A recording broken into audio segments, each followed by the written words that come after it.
17, 18, 19 വാക്യങ്ങൾ നമുക്ക് പ്രാരംഭമായി വായിക്കാം. ലൂക്കോസ് എഴുതിയ സുവിശേഷം 15-ാം അധ്യായം 17, 18, 19 വാക്യങ്ങൾ. അപ്പോൾ സുബോധം വന്നിട്ട് അവൻ എന്റെ അപ്പന്റെ എത്ര കൂലിക്കാർ ഭക്ഷണം കഴിച്ച് ശേഷിപ്പിക്കുന്നു, ഞാനോ വിശപ്പ് കൊണ്ട് നശിച്ചു പോകുന്നു. ഞാൻ എഴുന്നേറ്റ് അപ്പന്റെ അടുക്കൽ ചെന്ന് അവനോട്, അപ്പാ, ഞാൻ സ്വർഗത്തോടും നിന്നോടും പാപം ചെയ്തിരിക്കുന്നു. ഇനി നിന്റെ മകൻ എന്ന പേരിന് ഞാൻ യോഗ്യനല്ല. നിന്റെ കൂലിക്കാരിൽ ഒരുത്തനെ പോലെ എന്നെ ആക്കണമേ എന്ന് പറയുമെന്ന് പറഞ്ഞു. മതി, നമ്മുടെ കണ്ണുകൾ ദൈവസന്നിധിയിൽ മൂടി നമുക്ക് പ്രാർത്ഥിക്കാം. എല്ലാ കണ്ണുകളും ദൈവസന്നിധിയിൽ മൂടി. നമ്മൾ ഈ വായിച്ച വേദഭാഗം നല്ല പരിചിതമായ ഒരു വേദഭാഗമാണ്, അല്ലേ? നല്ല പരിചിതമായ വേദഭാഗമാണ്. മുടിയൻ പുത്രനെ കുറിച്ച് അറിഞ്ഞുകൂടാത്ത ആരും തന്നെ ഇല്ല, ക്രിസ്ത്യാനിയും ഇല്ല, നാട്ടുകാരും തന്നെ ഇല്ല. എല്ലാവർക്കും മുടിയൻ പുത്രനെ കുറിച്ച് നല്ല ബോധ്യമാണ്. അതുകൊണ്ട് ഞാൻ ഇന്ന് ആ വാക്യം വായിച്ചപ്പോൾ തന്നെ നിങ്ങളിങ്ങനെ ചിന്തിച്ചുകൊണ്ടിരിക്കട്ടെ, കൺവെൻഷന് ഇത് പ്രസംഗിക്കാതെ വേറെ എന്തെങ്കിലും പ്രസംഗിച്ചാൽ മതിയായിരുന്നു എന്ന് നിങ്ങൾ ചിന്തിക്കുന്നുണ്ടായിരിക്കാനും സാധ്യതയുണ്ട്, അല്ലേ? ഞാനിങ്ങനെ എടുത്തപ്പോൾ ഇന്ന് എന്താ സംസാരിക്കേണ്ടതെന്ന് കർത്താവിനോട് ചോദിക്കാം. കർത്താവാണ് എനിക്ക് ഈ ഭാഗം തന്നത് മുടിയൻ പുത്രനെ കുറിച്ച് സംസാരിക്കാൻ. ആരെങ്കിലും ചിലപ്പോൾ വന്നിട്ടുണ്ടായിരിക്കും, എനിക്കറിയില്ല. അത് കണക്കാക്കി ഞാൻ ഇന്ന് സംസാരിക്കുവാൻ താല്പര്യപ്പെടുകയാണ്. ലൂക്കോസ് സുവിശേഷം 15-ാം അധ്യായം 3 പ്രധാനപ്പെട്ട വിഷയങ്ങളെ അടിസ്ഥാനപ്പെടുത്തി സംസാരിക്കുകയാണ്. 3 പ്രധാനപ്പെട്ട വിഷയങ്ങളാണ് അതിൻ്റെ പുറകിലുള്ളത്. ഈ 3 വിഷയങ്ങൾ നമ്മൾ എടുത്തു നോക്കിയാലും, അല്ലെങ്കിൽ 3 സംഭവങ്ങളെക്കുറിച്ചുള്ള വിശദീകരണമാണ്. ഈ 3 സംഭവങ്ങളുടെയും പ്രത്യേകത കാണാതെ പോയ ചിലതിനെക്കുറിച്ചുള്ള സംഭാഷണമാണ്. അതിൽ ആദ്യം നമ്മൾ കാണുന്നത് കാണാതെ പോയ ഒരാടിനെ കുറിച്ചുള്ള വിശദീകരണവും, 2ാം ഭാഗത്ത് നമ്മൾ കാണുന്നത് കാണാതെ പോയ ഒരു നാണയത്തെക്കുറിച്ചുള്ള വിശദീകരണവും, 3ാമത് നമ്മൾ കാണുന്നത് കാണാതെ പോയ ഒരാളിനെ കുറിച്ചുള്ള വിശദീകരണവുമാണ്. വളരെ ശ്രദ്ധിച്ചിരുന്നാലേ മനസ്സിലാവുള്ളൂ. മുടിയൻ പുത്രൻ്റെ കഥയാണെന്ന് വെച്ച് നിങ്ങൾ സിമ്പിളായിട്ടിരിക്കരുത്, ഒന്നും മനസ്സിലാവില്ല. മനസ്സിലാവുന്നുണ്ടോ? ഇവിടെ വളരെ ശ്രദ്ധിച്ചിരിക്കണം. സിമ്പിൾ കഥ തന്നെയാണ് ഞാനിന്ന് പ്രസംഗിക്കാൻ പോകുന്നത്. പക്ഷെ നിങ്ങൾക്ക് ചിലപ്പോൾ ഇന്ന് ഗുണകരമായ കാര്യമായിരിക്കാം ഞാൻ സംസാരിക്കാൻ പോകുന്നത്. ഓക്കെ, അപ്പോൾ ഞാൻ നിങ്ങളെ ഇവിടെ ഇരിക്കുന്ന ഇത്രയും പേരെ മാത്രം ഫോക്കസ് ചെയ്തിട്ടല്ല, വീട്ടിലിരിക്കുന്നവരെയും കൂടി ഫോക്കസ് ചെയ്ത് ഞങ്ങൾ ഷൂട്ട് ചെയ്യുന്നുണ്ട്. അപ്പോൾ ഇനി കുറേ ആൾക്കാർ കണ്ടോളൂ, ഓക്കെ, യൂട്യൂബിൽ കണ്ടോളൂ. അപ്പോൾ അതിനും കൂടി ഫോക്കസ് ചെയ്തിട്ടാണ് ഞാൻ സംസാരിക്കുന്നത്. മനസ്സിലാകുന്നുണ്ടോ? അപ്പോൾ അതുകൊണ്ട് ആ നിലയിൽ സംസാരിക്കും. നിങ്ങൾ വളരെ ശ്രദ്ധിച്ചിരുന്നാൽ മതി, കാര്യങ്ങളെല്ലാം മനസ്സിലാക്കുള്ളൂ. ഒന്നിനെക്കുറിച്ച് നിങ്ങൾ ബേജാറാവുണ്ടാവും. ഓക്കെ, അപ്പോൾ 3 കാണാതെ പോയ വിഷയങ്ങളെക്കുറിച്ചാണ് അവിടെ സംസാരിക്കുന്നത്. നമ്മൾ ഒരറ്റത്തിൽ നിന്ന് വായിച്ചു പോകാൻ താല്പര്യപ്പെടുകയാണ്. വായിക്കാം, 1ാം ഭാഗം ഒന്ന് വായിക്കാം. 1 മുതൽ 1-2 വാക്യം വായിക്കൂ. ലൂക്കോസ് 15-ന്റെ 1 മുതൽ ചില വാക്യങ്ങൾ. ചുങ്കക്കാരും പാപികളുമെല്ലാം അവന്റെ വചനം കേൾപ്പാൻ അവന്റെ അടുക്കൽ വന്നു.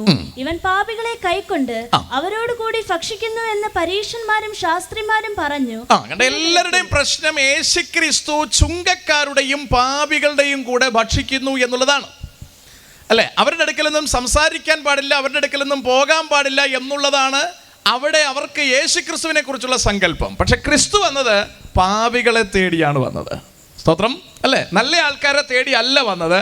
ക്രിസ്തു അങ്ങനെ റോയൽ ടീമിനെ നോക്കിയല്ല വന്നത്, വിശുദ്ധന്മാരെ നോക്കിയും അല്ല വന്നത്. ക്രിസ്തു വന്നത് പാപികളെ തേടിയാണ് വന്നത്. അതുകൊണ്ടാണ് ഈ യേശുവിനെ കുറിച്ച് ഞങ്ങൾക്ക് ഇന്ന് ഈ ഗ്രൗണ്ടിൽ പ്രസംഗിക്കാൻ കഴിയുന്നത്, അല്ലേ?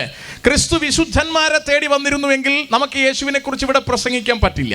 ക്രിസ്തു കാശുകാരെ തേടിയാണ് വന്നിരുന്നതെങ്കിൽ, അല്ലെങ്കിൽ ഭരണവർഗത്തെ തേടിയാണ് വന്നിരുന്നതെങ്കിൽ നമുക്കൊരിക്കലും ആ യേശുവിനെ ഇന്നിവിടെ പ്രസംഗിക്കാനാവില്ല. പക്ഷെ ക്രിസ്തു വന്നത് ഏറ്റവും അവസാനം നിൽക്കുന്ന പാപികളെ തേടിയാണ്. സ്തോത്രം. ഞങ്ങൾ എപ്പോഴും പറയാറുണ്ട്, the last, the lost and the least എന്ന് പറഞ്ഞാൽ അവസാനം നിൽക്കുന്നവനെ തേടി, അല്ലെ? ഒരു വരിയുടെ അവസാനം, ദ ലാസ്റ്റ് വൺ, അല്ലെ? എല്ലാവരും മാറ്റി നിർത്തി അവസാനത്തിൽ നിൽക്കുന്നവനെ നോക്കിയാണ് യേശു വരുന്നത്. നമ്പർ 2, ദ ലീസ്റ്റ് എന്ന് പറഞ്ഞാൽ ഏറ്റവും കുറഞ്ഞവനെ തേടി. മനസ്സിലായോ? ഏറ്റവും കുറഞ്ഞവനെ, വില കുറഞ്ഞവനെന്ന് സമൂഹം കണക്ക് വച്ചിരിക്കുന്നവനെ, ആർക്കും വേണ്ടാതാക്കി മാറ്റി നിർത്തിയിരിക്കുന്നവനെ, കുടുംബത്തിൽ തന്നെ ആർക്കും വേണ്ടാത്ത വില കുറഞ്ഞവനായി മാറ്റി നിർത്തിയിരിക്കുന്നവനെ, അവനെയാണ് എൻ്റെ യേശുവിന് ആവശ്യം, അല്ലേ? അതുകൊണ്ടാണ് ദാവീദിന്റെ വീട്ടിൽ ചെല്ലുമ്പോൾ ഇച്ചിരി തല ഉയരമുള്ള അല്ലെങ്കിൽ പൊക്കമുള്ള പട്ടാളക്കാരായിട്ടുള്ള സഹോദരന്മാരൊക്കെ ദാവീദിനുണ്ട്. ആ ദാവീദിന്റെ സഹോദരന്മാരെ എല്ലാം ഈ ശമൂവേൽ അഭിഷേകം ചെയ്യാൻ വരുമ്പോൾ നിരത്തി കൊടുക്കുകയാണ് ഈശായി. അദ്ദേഹത്തിന് മുമ്പിൽ നിരത്തി കൊടുക്കുകയാണ്. എല്ലാവരെയും നോക്കിയിട്ട് പറയാണ്, ഇവരെ ഒന്നും നോക്കിയിട്ടല്ല ഞാൻ വന്നത്, വനാന്തരത്തിലിരുന്ന് ആടിനെ മേയിച്ചു കൊണ്ടിരിക്കുന്ന ഒരുത്തനെ തേടിയാണ് ഞാൻ വന്നത്, അല്ലേ? അപ്പോൾ എല്ലാവരും മാറ്റി ലീസ്റ്റായി, കുറഞ്ഞവനാക്കി മാറ്റി നിർത്തിയിരിക്കുന്നവനെ തേടിയാണ് യേശു വന്നത്. The last, the least and the lost എന്ന് പറഞ്ഞാൽ നഷ്ടപ്പെട്ടവനെ തേടിയാണ് കർത്താവ് വന്നത്. ഞാൻ പറഞ്ഞ മനസ്സിലാകുന്നുണ്ടോ നിങ്ങൾക്ക്? അതാണ് യേശുക്രിസ്തുവിന് ഇത്രയധികം പ്രത്യേകത ഉണ്ടാകുവാൻ കാരണം. യേശുക്രിസ്തുവിനെ 7 ഭൂഖണ്ഡങ്ങളും ഒരുപോലെ തന്നെ നെഞ്ചിലേറ്റുവാനുള്ള കാരണവും അതാണ്. ഏറ്റവും കുറഞ്ഞവനെ തേടി വന്നു. നമുക്കറിയാം, ഇന്നിപ്പോൾ എല്ലാ കുറഞ്ഞവൻ്റെയും വീട്ടിൽ കയറി ഇറങ്ങുകയാണ് രാഷ്ട്രീയക്കാർ. അവർക്ക് ആവശ്യം മറ്റന്നാളത്തെ വോട്ട് നമ്മളിൽ നിന്ന് മേടിക്കുക എന്നുള്ളതാണ്. മറ്റന്നാൾ നമ്മൾ ഏത് സമയത്ത് പോളിംഗ് ബൂത്തിൽ ചെല്ലുന്നുവോ നമ്മുടെ വിരലിൽ മഷി പുരണ്ടു കഴിഞ്ഞാൽ പിന്നെ 5 കൊല്ലത്തേക്ക് നമ്മളെ അവർക്ക് വേണ്ട, അല്ലേ?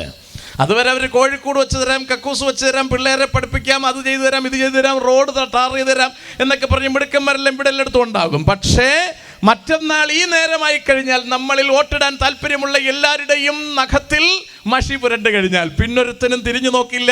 പിന്നെ വീട്ടിലാരും ചത്താലും 2-3 മാസത്തേക്ക് ആരും തിരിഞ്ഞു നോക്കില്ല. എന്തായാലും 2 ആഴ്ചത്തേക്ക് ആരും വരില്ല. ഈ റിസൾട്ടൊക്കെ വരുന്നത് വരെ ആരും വരാൻ പോകുന്നില്ല, അല്ലേ? അതങ്ങനെ തന്നെയാണ്. ഞാൻ പറഞ്ഞു വന്നതിൻ്റെ സാരം, അവർക്ക് ഇപ്പോൾ ഏത് കുറഞ്ഞവനെ ആവശ്യമുണ്ട്. എന്തിനാണ്? വോട്ടിടിയിക്കാൻ വേണ്ടി മാത്രം. ഞാൻ ഇന്ന് തലമുടി ഒന്ന് വെട്ടിക്കാൻ വേണ്ടി ഷോപ്പിൽ പോയപ്പോൾ എൻ്റെ കൂടെ വന്ന സുഹൃത്ത് പറഞ്ഞത് അവിടെ വെട്ടാൻ നിൽക്കുന്നത് ബംഗാളിയാണ്. അപ്പോൾ ബംഗാളി ആസാംകാരനാണ്. അപ്പോൾ ആ പുള്ളിക്കാരനെ ഇപ്പോൾ അവർ നാട്ടിൽ കൊണ്ടുപോയിരിക്കുകയാണ്. ഇപ്പോൾ വേറൊരുത്തനെ അവിടെ നിർത്തിയിരിക്കുകയാണ്, കൊച്ചു പയ്യനെ അവിടെ നിർത്തിയിരിക്കുകയാണ്. അപ്പോൾ ആ പുള്ളിക്കാരനെ അവർ നാട്ടിലേക്ക് കൊണ്ടുപോയിരിക്കുകയാണ്. അപ്പോൾ പറഞ്ഞത് അവനെ വിമാനത്തിലാണ് കൊണ്ടുപോയത്. എന്തിനാണ്? വോട്ടിടിയിക്കാൻ വേണ്ടി, അല്ലേ? അപ്പോൾ ഒരു വോട്ടിടിയിക്കാൻ വേണ്ടി അവനെ വിമാനത്തിൽ കൊണ്ടുപോകുമ്പോൾ സ്വാഭാവികമായും ഇവൻ്റെ എന്താ പറയുക, ഉറപ്പായിട്ട് അവൻ വോട്ടിടും. അതിൽ വേറെ സംശയമൊന്നും വേണ്ട. അപ്പോൾ ഒരാളിന് വിമാന ടിക്കറ്റ് കൊടുത്ത് ഇവിടുന്ന് അവിടെ കൊണ്ടുപോകണമെങ്കിൽ എത്ര പൈസ ചിലവുണ്ടെന്ന് നോക്കിയേ. അപ്പോൾ ഇവനെ കൊണ്ടു ചെല്ലുന്നത് എന്തിനാണെന്ന് ചോദിച്ചാൽ അവൻ്റെ കയ്യിലൊരു വോട്ടുണ്ട്.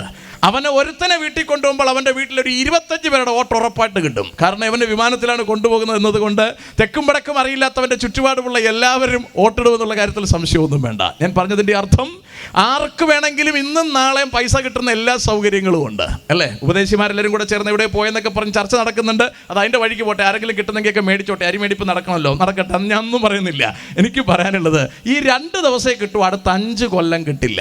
അവരാരെയും കാണാൻ പോലും കിട്ടില്ല. ഞാൻ പറഞ്ഞ മനസ്സിലാകുന്നുണ്ടോ? ക്രിസ്തു വന്നത് ഇക്കാര്യത്തിന് വേണ്ടിയല്ല. ഇതുപോലെ ആരെങ്കിലും സോപ്പിട്ടൊരു കാര്യം നേടിയെടുത്തു പോകാനല്ല യേശു ഇവിടേക്ക് വന്നത്. യേശു ഇവിടേക്ക് വന്നത് കാണാതെ പോയതിനെ തിരഞ്ഞു രക്ഷിപ്പാനാണ്. 3 പദം അവിടെ പറയുന്നത്, the last, the lost and the least, അല്ലേ? ഇതിൽപ്പെട്ടവരാണ് നമ്മൾ ഇന്നിവിടെ ഇരിക്കുന്നവർ, അല്ലേ? ലാസ്റ്റിൻ്റെ തൊട്ട് മുമ്പിൽ നിൽക്കുന്നവരൊക്കെ ഇപ്പോൾ വീട് കയറി പ്രചരണത്തിൽ നടക്കുകയാണ്. അവരാരും ഇതിന് വരുത്തൊന്നുമില്ല. കാരണം അവർ ഭയങ്കര തിരക്കിൽ നടക്കുകയാണ്.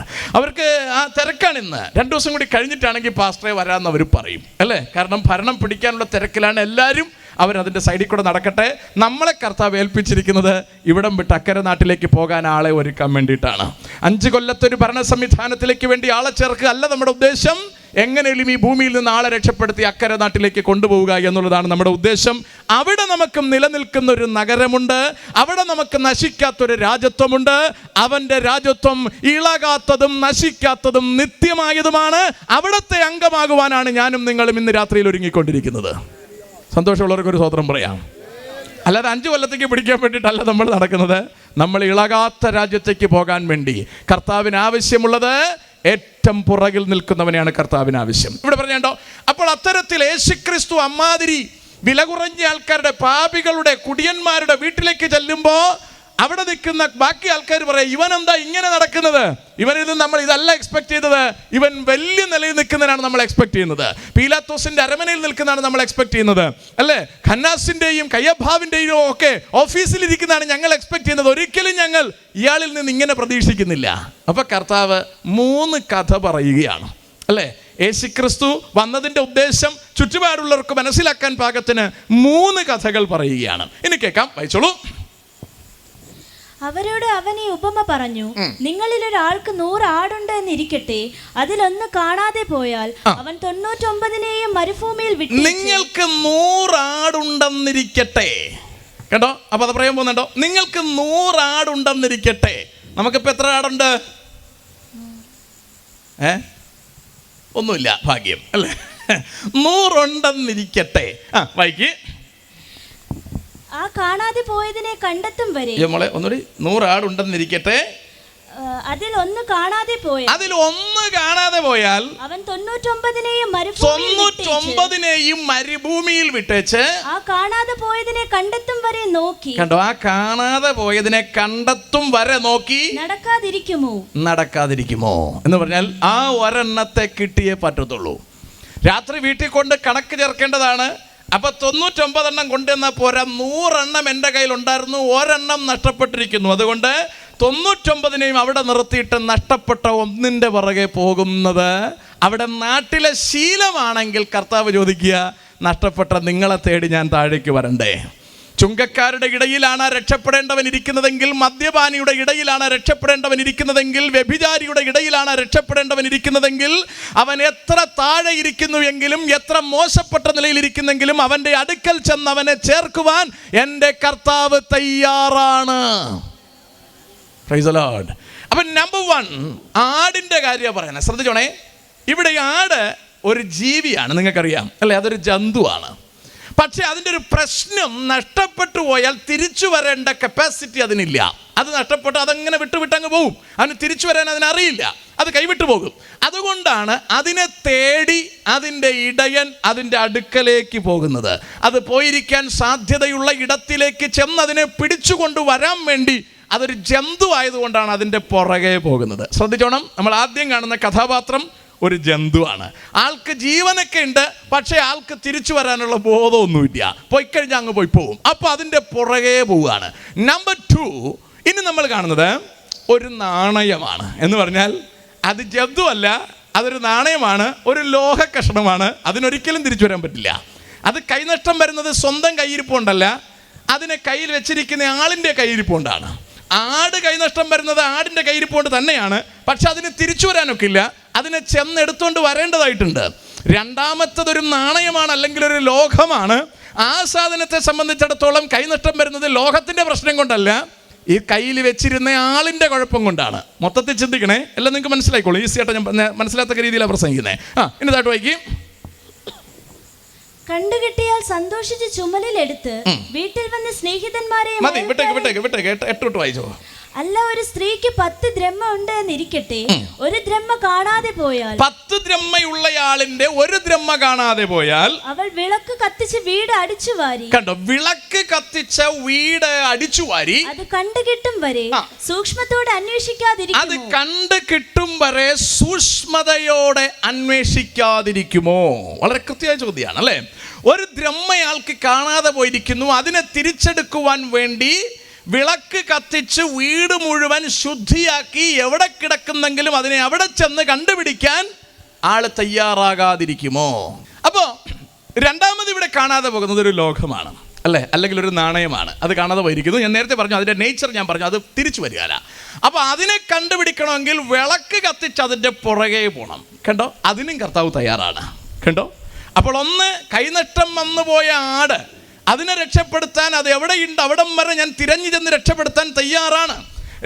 2 തിരിച്ചു വരാൻ കപ്പാസിറ്റി ഇല്ലാത്ത ഒരു നാണയം, അത് എവിടെ കിടന്നാലും അവിടെ ശുദ്ധീകരിച്ച് അവിടെ വെളിച്ചം പകർന്ന് ഞാനതിനെ കണ്ടുപിടിക്കാൻ തയ്യാറാണ്. ഈ 2 കൂട്ടത്തിൽ പെട്ടവരാണ് നമ്മളെങ്കിൽ നമ്മൾ കിടക്കുന്നിടത്ത് കിടന്നാൽ മതി, കർത്താവ് നമ്മളെ തേടി അവിടെ വരും.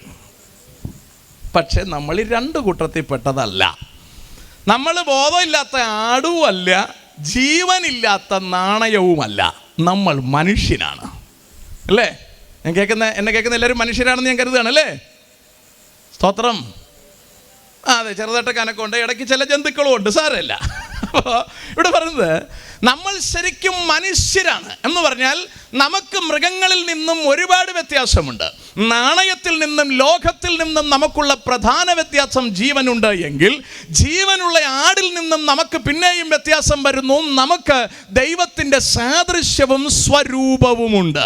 ദൈവം നമ്മളെ സൃഷ്ടിച്ചിരിക്കുന്നത് ദൈവത്തിൻ്റെ സാദൃശ്യത്തിലും സ്വരൂപത്തിലുമാണ്. എന്ന് പറഞ്ഞാൽ ആടിനെ സൃഷ്ടിച്ചതുപോലെയല്ല, മൃഗങ്ങളെ സൃഷ്ടിച്ചിരിക്കുന്നത് പോലെയല്ല നമ്മളെ സൃഷ്ടിച്ചിരിക്കുന്നത്.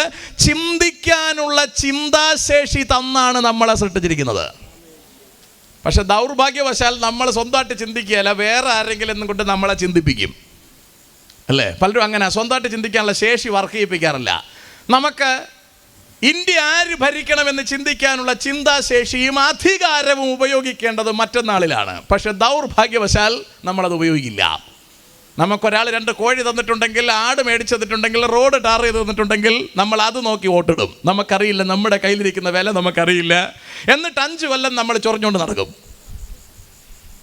മനസ്സിലാകുന്നുണ്ടോ? നമ്മൾ ഇട്ടുപോയതിൻ്റെ ആ കരച്ചിലായിരിക്കും 5 കൊല്ലം. ചിലർ പറയും ഞങ്ങൾ ഇടുന്നില്ല, ഇട്ടിട്ട് കാര്യമില്ല. അതും വലിയ മണ്ടത്തരാണ്. നമ്മൾ കൃത്യമായിട്ടിടണം. അല്ലേ? അപ്പോൾ ആർക്കിടണമെന്ന് ചോദിച്ചാൽ അതിനാണ് തലച്ചോറ് തിരിക്കുന്നത്. സുബോധം വെച്ചിട്ടിടണം. അതിനടുത്തിരിക്കുന്നവരോട് ചോദിക്കേണ്ട കാര്യമില്ല ആർക്കിടണമെന്ന്. അതിനാണ് പേപ്പർ വായിക്കണം, വാർത്ത കാണണം, കാര്യങ്ങളൊക്കെ കാണണം. എന്നിട്ട് നിങ്ങൾ തീരുമാനിക്കണം ആർക്കിടണം. അല്ലാതെ എൻ്റെ വീട്ടിലെല്ലാവരും കമ്മ്യൂണിസ്റ്റ് ആയതുകൊണ്ട് കമ്മ്യൂണിസ്റ്റിന് ഇടണം, എൻ്റെ വീട്ടിലെല്ലാവരും കോൺഗ്രസ് ആയതുകൊണ്ട് കോൺഗ്രസിന് ഇടണം, എൻ്റെ വീട്ടിലെല്ലാവരും BJP ആയതുകൊണ്ട് BJP, അങ്ങനെയൊന്നുമില്ല.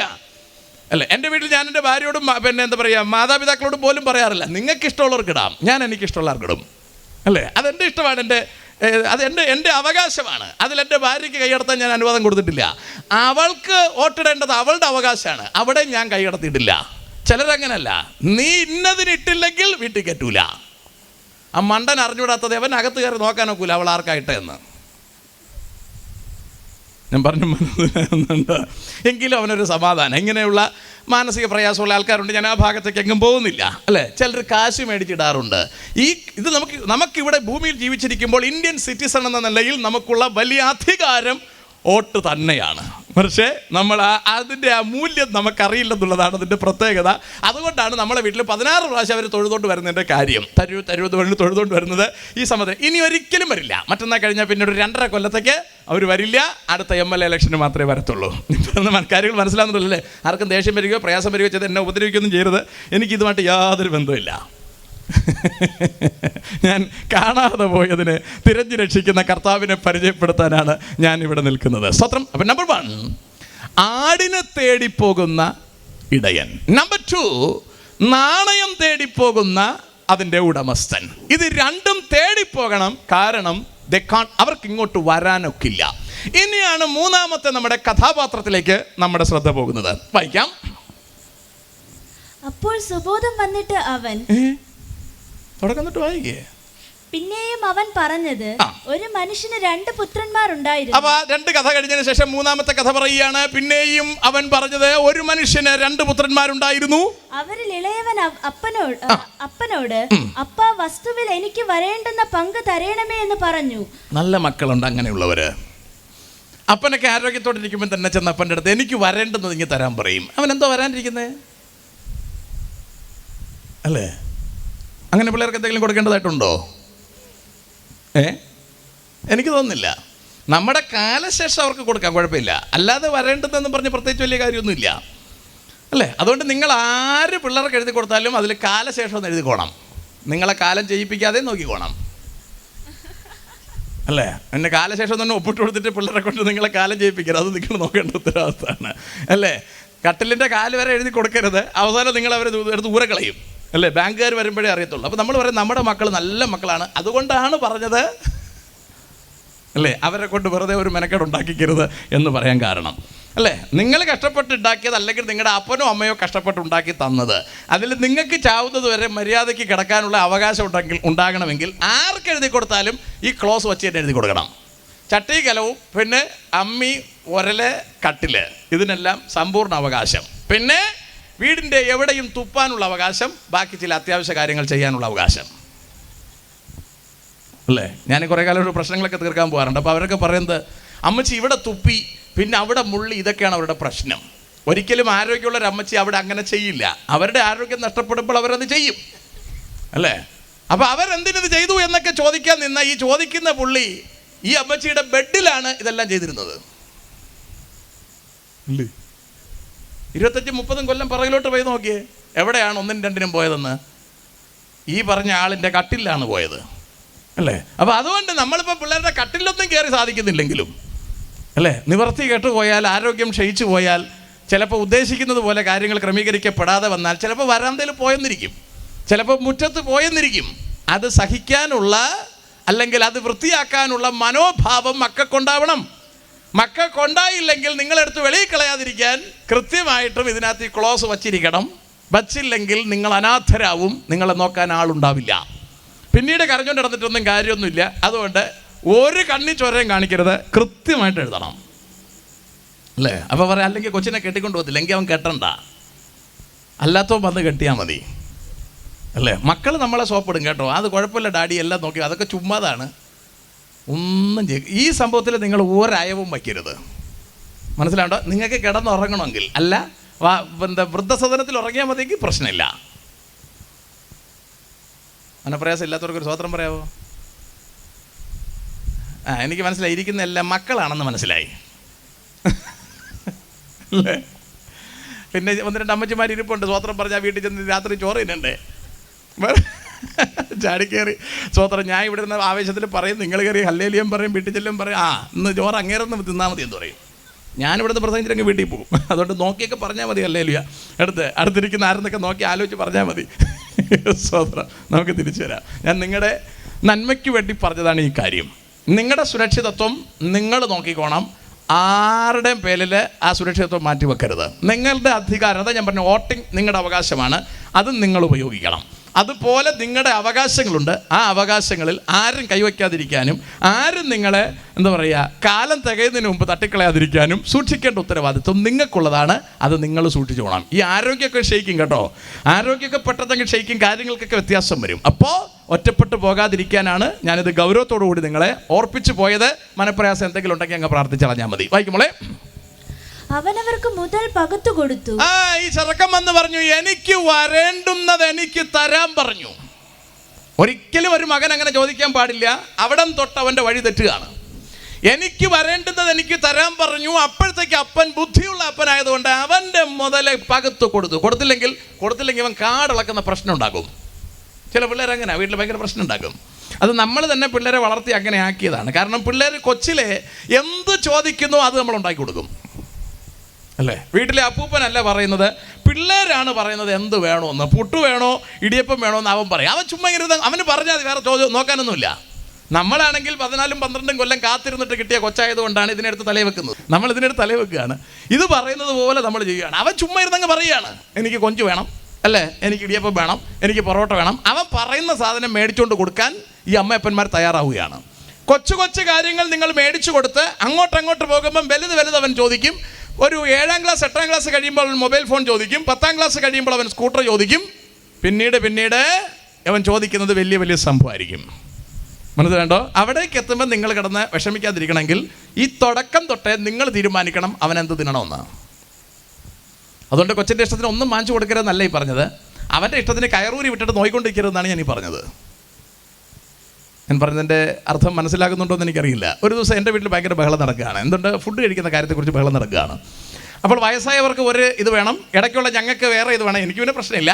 അതിൻ്റെ താഴെയുള്ള പിള്ളേർക്ക് വേറെ ഇത് വേണം. പിള്ളേരും തമ്മിൽ വഴക്ക് കിടക്കുകയാണ്. അപ്പോൾ ഇതൊക്കെ കഴിഞ്ഞിട്ട് ഞാൻ പിള്ളേരെ സ്കൂളിൽ കൊണ്ടുവിടാൻ വേണ്ടി വണ്ടിയിൽ പോവുകയാണ്. സ്കൂൾ തുറക്കുന്ന സമയമാണ്. അപ്പം ഞാനിങ്ങനെ വണ്ടിയിൽ പോയിട്ട് ഈ അവിടെ വെളിയിൽ അന്ന് നിൽക്കണം. കാരണം അത് കഴിഞ്ഞിട്ട് പിള്ളേരെ തിരിച്ചു വിളിച്ചുകൊണ്ട് പോകണം. അപ്പോൾ കുറച്ച് നേരം നിൽക്കണം. അപ്പം ഞാനിങ്ങനെ വണ്ടി പുറത്തിട്ടിട്ട് വണ്ടിയിൽ ഇങ്ങനെ ഇരിക്കുകയാണ്. വൈഫ് പിള്ളേരെ കൊണ്ടകത്ത് പോയി. അപ്പോൾ ഞാൻ വെളിയിലിരുന്ന് വെറുതെ ഒന്ന് കണക്കൂട്ടി നോക്കി. എന്ന് പറഞ്ഞാൽ ഞാൻ അവിടെ കിടക്കുന്നതിൻ്റെയും 10 കൊല്ലങ്ങൾക്ക് മുമ്പ് ഞാൻ ആ സ്കൂളിൽ ചെല്ലാൻ തുടങ്ങിയതാണ്. എന്ന് പറഞ്ഞാൽ മൂത്ത മോളെ പഠിപ്പിക്കാൻ വേണ്ടി ഞാൻ അന്ന് അവിടെ കിടക്കുന്നതിൻ്റെയും 10 കൊല്ലം മുമ്പ് ആ സ്കൂളിൽ ഞാൻ പോയി തുടങ്ങിയതാണ്. നിങ്ങൾ മനസ്സിലാണ്ടോ? പിന്നെ ഞാൻ കണക്കൂട്ടി നോക്കിയപ്പോൾ എൻ്റെ ഒരു 52 വയസ്സ് വരെ ഞാൻ അവിടെ പോകണം. ഞാൻ പറഞ്ഞ മനസ്സിലാണ്ടോ? 2 പിള്ളേരും പഠിച്ചിറങ്ങണമെങ്കിൽ എൻ്റെ 52 വയസ്സ് വരെ ഞാൻ ആ സ്കൂളിൽ പോകണം. സ്കൂൾ തുറക്കുമ്പം പോകണം, ഇടയ്ക്ക് പിള്ളേരെ വിളിക്കാൻ പോകണം, പിന്നെ എന്നെ കാണണമെന്ന് പറയുമ്പോൾ പോകണം, ഫീസ് അടയ്ക്കാൻ പോകണം, എല്ലാത്തിനും ഞാൻ പോകണം. അപ്പോൾ ഞാനിങ്ങനെ കണക്കൂട്ടി നോക്കിയപ്പോൾ ഒരു 10-30 വയസ്സ് മുതൽ അല്ലെങ്കിൽ 27-28 വയസ്സ് മുതൽ എൻ്റെ 52 വയസ്സ് വരെ 2 കുഞ്ഞുങ്ങളെ വളർത്തി വലുതാക്കാൻ ഞാൻ ഈ സ്കൂളിൽ കയറി ഇറങ്ങണം അല്ലേ? അപ്പം എൻ്റെ ജീവിതം തീർന്നു അല്ലേ? അപ്പം തിരിച്ച് വണ്ടി കയറിയപ്പോൾ ഞാൻ പറഞ്ഞു, സംഭവം ഇങ്ങനെയാണ്. നിങ്ങളെ 2 പഠിപ്പിച്ചിറക്കുമ്പോൾ എനിക്ക് വയസ്സ് 52 അതുകൊണ്ട് നമ്മളിപ്പോൾ എന്ത് തിന്നണമെന്ന് ഞങ്ങൾക്ക് തോന്നും അതുണ്ടാക്കും, നിങ്ങൾ വേണമെങ്കിൽ തിന്നോളണം അല്ലേ? ഞാൻ പറഞ്ഞാൽ എന്തെങ്കിലും പരുവക്കെടുത്ത് നിങ്ങൾക്ക് തോന്നുന്നുണ്ടോ? പിന്നെ എന്താണ് ദേഷ്യത്തിരിക്കുന്നത് അല്ലേ? 52 വയസ്സ് കഴിയുമ്പോൾ അവരുടെ വഴിക്ക് പോകും. പിന്നീട് നമ്മളെ വല്ലപ്പോഴും വിളിച്ച് ചോദിക്കുകയുള്ളൂ സുഖമായിട്ടിരിക്കുന്നത്. അപ്പോഴിവിടെ എന്ത് തിന്നാൻ വയസ്സായില്ലേ?